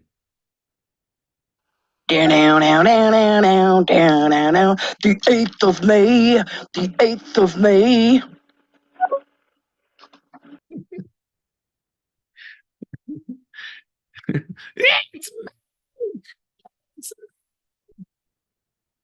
One of my favorite. Is it Lemmy? Doesn't matter. I do love your reference. John, you get it too, right? Shh, quit, shut your mouth. All the things she said, running through my head. It is not enough. It is not enough. Every Tuesday, running through John's head. He talks it about on the serious side. Hey, Pete. No, it doesn't matter. No, that's not the thing. It is quite enough. And you think I don't listen. I do. Full of plume. There's I think Poison Ivy. I think it's Poison Ivy. Typo Negative? No. A song that the entire music video is about rounding up gingers and then setting them off in the desert and blowing them up one by one. It's a good start. It's a good start, John. Oh, that's what not funny. Shakespeare. I'm terrified Shakespeare of that. said. No, Shakespeare said, "Day one, kill all the gingers." I believe that was a Shakespeare quote. First thing we do, we kill all the gingers. Yeah, I know that. Right? Yeah. No one King left John. to litigate. No one left to litigate. Left to gate. Those fuckers. Because gingers are all left-handed. They're litigious as fuck. Ain't that right, attorneys? Or lawyers. Yeah. No. Kill the gingers, they say. Harumph. And that officially just became a 1% joke or 10% joke or a 55% joke because nobody knows that line, my boy Pete, but somehow I knew it. No, John, here's the deal. Have you read the book The Secret? If you say your jokes out in the universe and you hope that people understand them, like the universe will respond and like, hey man, right on. That's a good joke. Yeah, I wake up pretty fucking early in the morning on weekdays. I stay up super late on Tuesdays. It starts at 8 p.m. Pacific, 11 p.m. Eastern. It's 4 a.m. Greenwich Mean Sandwich Time on Wednesdays if you're across the pond, but it goes way later. I have a goddamn job. You're welcome for listening. Yeah, I think Seth MacFarlane was reading The Secret, and he put his "I'm going to tell jokes that nobody gets, and they'll probably get them," and that's why he got too drunk to get on that plane in Boston. No such thing as too drunk in Boston, John. That was the first problem with this fucking story. Hey, bud. You look like you're a little fucking drunk there. You trying to fucking fly to somewhere else? Yeah, get on the plane. You're fine. All right, boarding. Blood alcohol levels 0.2 to 0.09. Fucking, you guys know. Don't worry, get on the plane.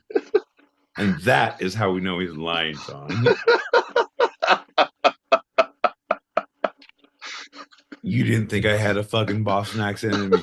You thought I was just a fucking patron. You still don't. Oh, hey, Dunkin' Donuts. Fuck your couch. It's all Boston around here, bud. There's a little Harvard Irish, Yard. New York. Look at the fucking, hey, this fucking Harvard Yard, Dunkin' Donuts. Fuck your couch. See, do you like all apples? the things. How about them apples? How about them apples? You know I love you. Always having Harvard Yard.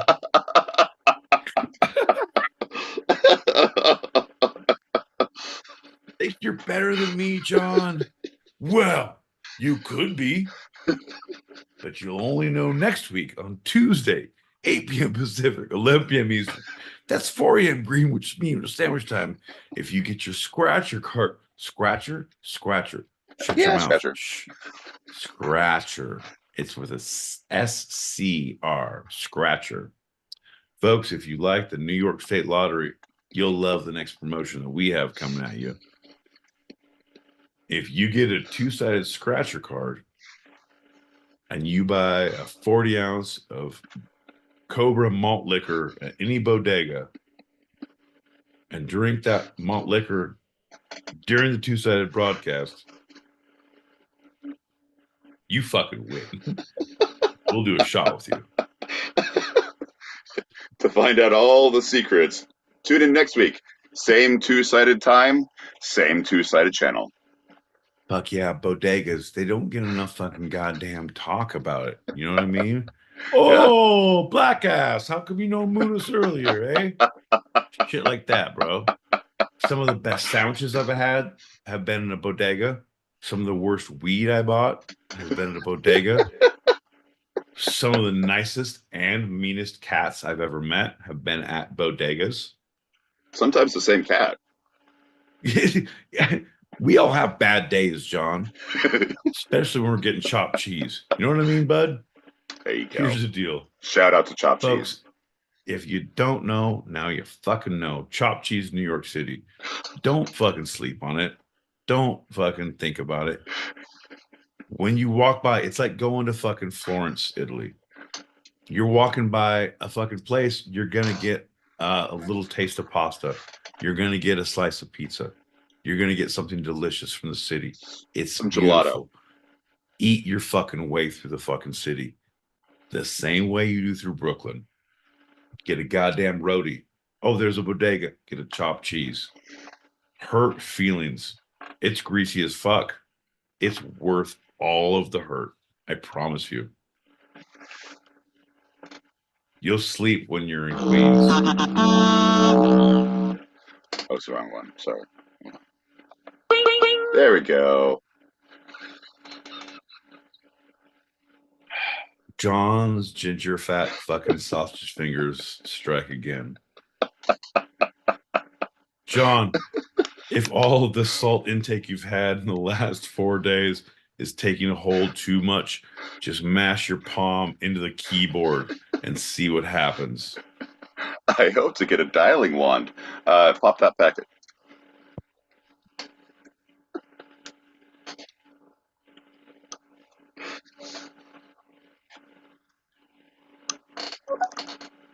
Was I like the only one in school that used to go, all of you said, rush lesbian, rush lesbians, rush lesbians?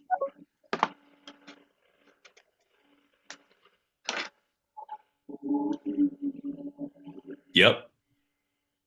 You were.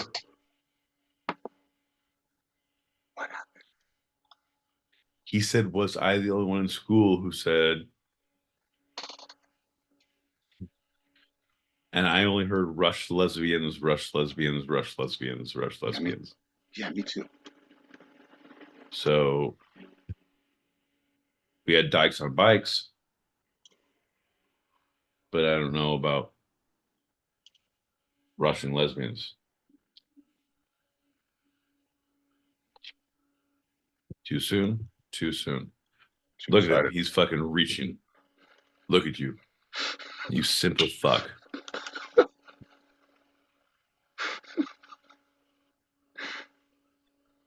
But why did he leave? What? You shut your mouth. What? Who? John, here's the deal. I'm going to pay for us to go to a fucking detox retreat, you and me, and we're going to smuggle a bunch of weed in there. Fucking do a show. Right? Fucking detox. We're going to go to group, and we're going to do a show as we fucking roll blunts in the fucking park. I'm like, these fucking bastards are bullshit. I know. I'm making toilet wine in my room. Nice, bro. You want to come drink from my toilet? I'm making toilet Zima. I love it when Pete's talking and John's like, that's the wrong one. Fuck your couch. You haven't lived till you tried toilet Zima. John, your fucking fat fingers. Shut your mouth. Here we go. Last message. That's 2 messages. Am I like the only person that whenever I'm watching like the broadcast for the whatever Donald Trump blah blah blah, don't really give a fuck. But then I start thinking, oh, Stormy Daniels, let's see some of the porn she's in. I'm just like, yes, well done, Donald. Yeah. That's all that. You fucking dirty dog. Because yes. Yeah. I'm just saying, brother, wait till they call Karen McDougal to the stand and you'll be searching her. She was a Playboy playmate, no hardcore penetration or full finishing shots, but real classy shit. Real classy shit. Well done, Donald. Ain't that right, John? Yeah.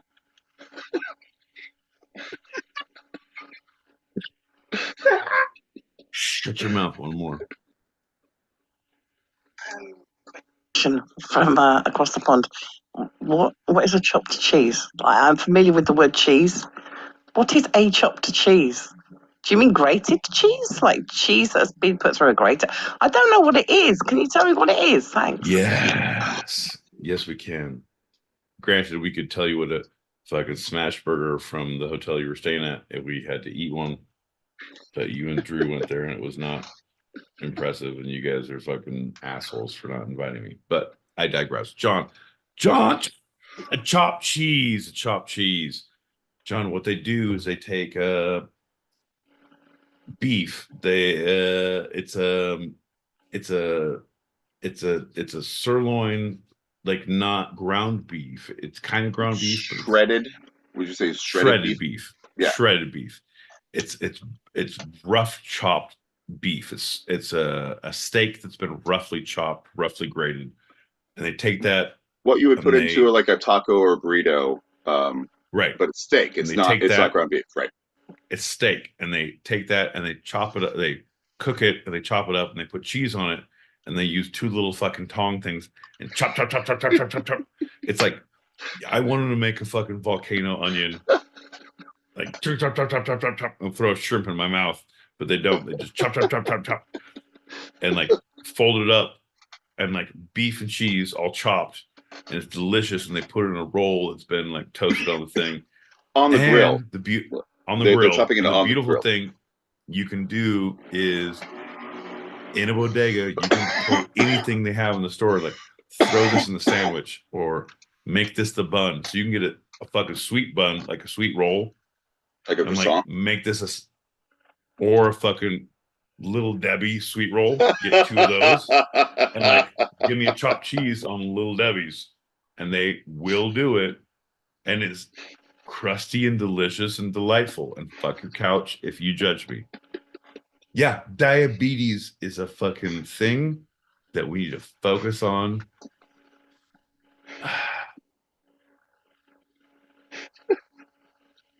It's hereditary, right? And I don't have it yet, but I feel like my life choices, I'm gonna get it, and I'm fine with it.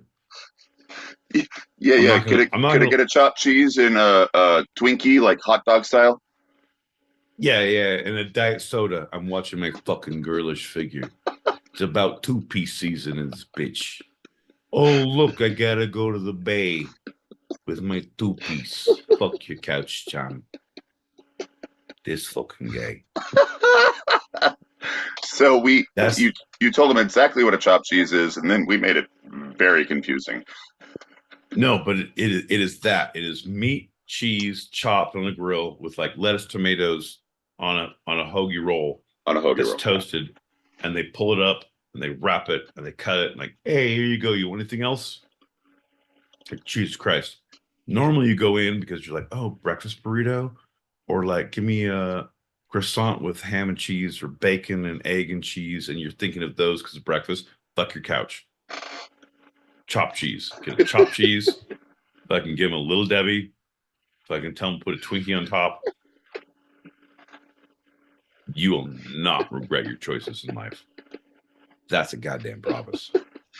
There's some like Doritos Cool Ranch in there because pretty cool. Fuck you, John. It's Takis or nothing else. Doritos, 1990s. Takis, all day, every day. Shout out Takis. Right. If you thought your fingers got red with Doritos, they're going to get ultra red and spicy. I dare you. Touch your eye or your dick within 8 hours of eating Takis. You will be fucked, my friend. Fucked. Might as well eat the rest of the bag because you're not going to see your piss right for a week.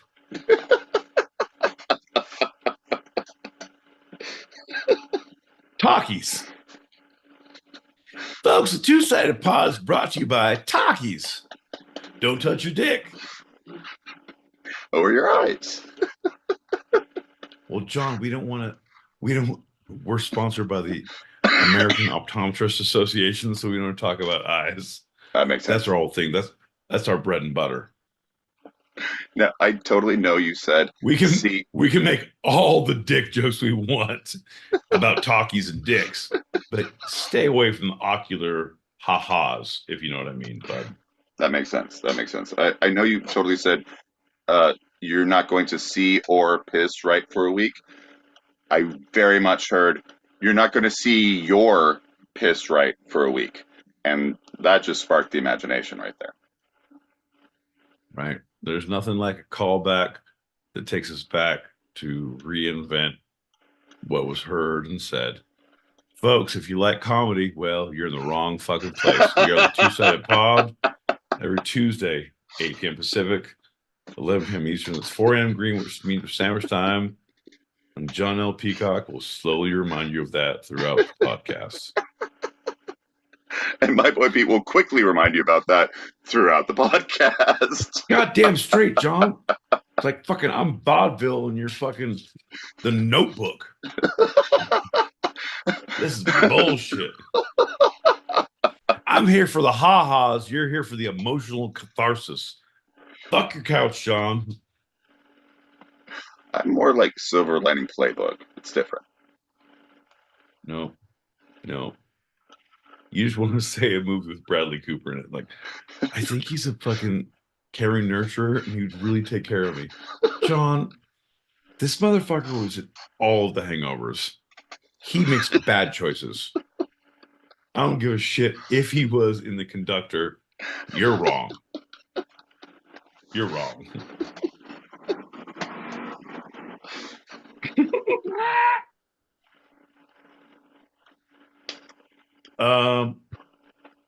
So I think that about wraps it up. But what I want to say before we go, and I want you to remember, the next time you come out here, when we go out for Labor Day, for after that for Earl Camp, or if I come out there to New York, we're gonna have to go to a JC Penney's. Or a Glamour Shots and get a series of pictures taken. Like wallet size, 6x9s, 5x11s. Like, we're going to run the gamut. Like 5 different poses, 2 different backgrounds. It's going to be a thing, John. And then what we're going to do is we're going to have that memory. Oh, nobody can get any of those. You guys are all fucked. We're taking our JCPenney shots to the grave. You fucks are barking up the wrong tree. But if you email us at twosidedpod@gmail.com, we'll send you a picture of a wallet size. You're welcome for listening. Ain't that right, John? Wallet size. 3x5, 4x6. 8x11, 14x9, 64x89, Hut, Blue 82. Say Omaha. I'll say it's 8x10 because these can be our headshots. Yeah, okay. Omaha. Omaha Steaks. Nope, nothing to do with me. We're running X's and O's, John. Here it's a defensive pattern. We're doing a dime formation. Kisses and hugs, X's and O's. You got a dime bag? Here we go. I'm just saying, John Madden would roll over in his grave if he heard you speak right now. Steve Madden's still alive. What are you talking about? He sells great women's shoes. Yeah. And if you don't know by now you know. John wears a size 14 in women's shoes. Actually, 16. Thanks, Steve. That's all right. 16. Yeah, but I'll squeeze in if it's Jimmy Choo.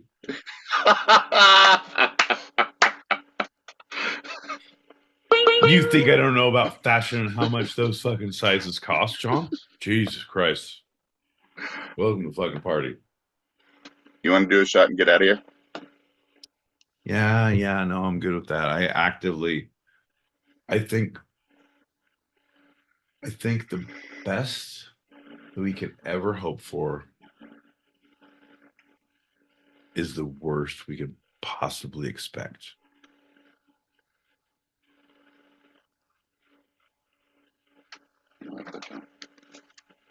I hope you like that because I'm getting sweatshirts made. They're actually at the printers right now. They're going to be gold and purple with little hooded pockets. It's going to be crazy. But yeah, let's do a shot, bud.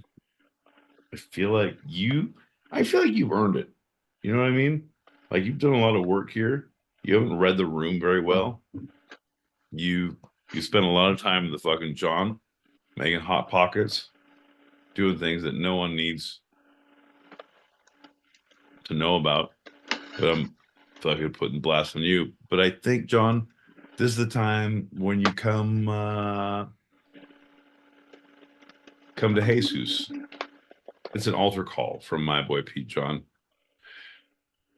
It's about time you face your fears. You raise your glass and you lower your expectations. Yeah. Here's to you, bud. Thanks for participating in this little sociological experiment we call the Two-Sided Pod. Cheers.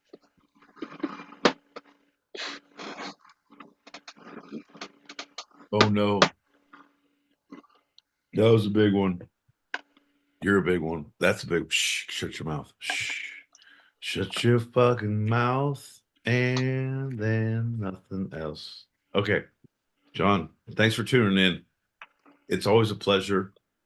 I like what you bring to the table. I think a lot of your lineage. You should really have your people call my people and see what we can do in the future. John, thanks for tuning in, bud. All right. Thank you.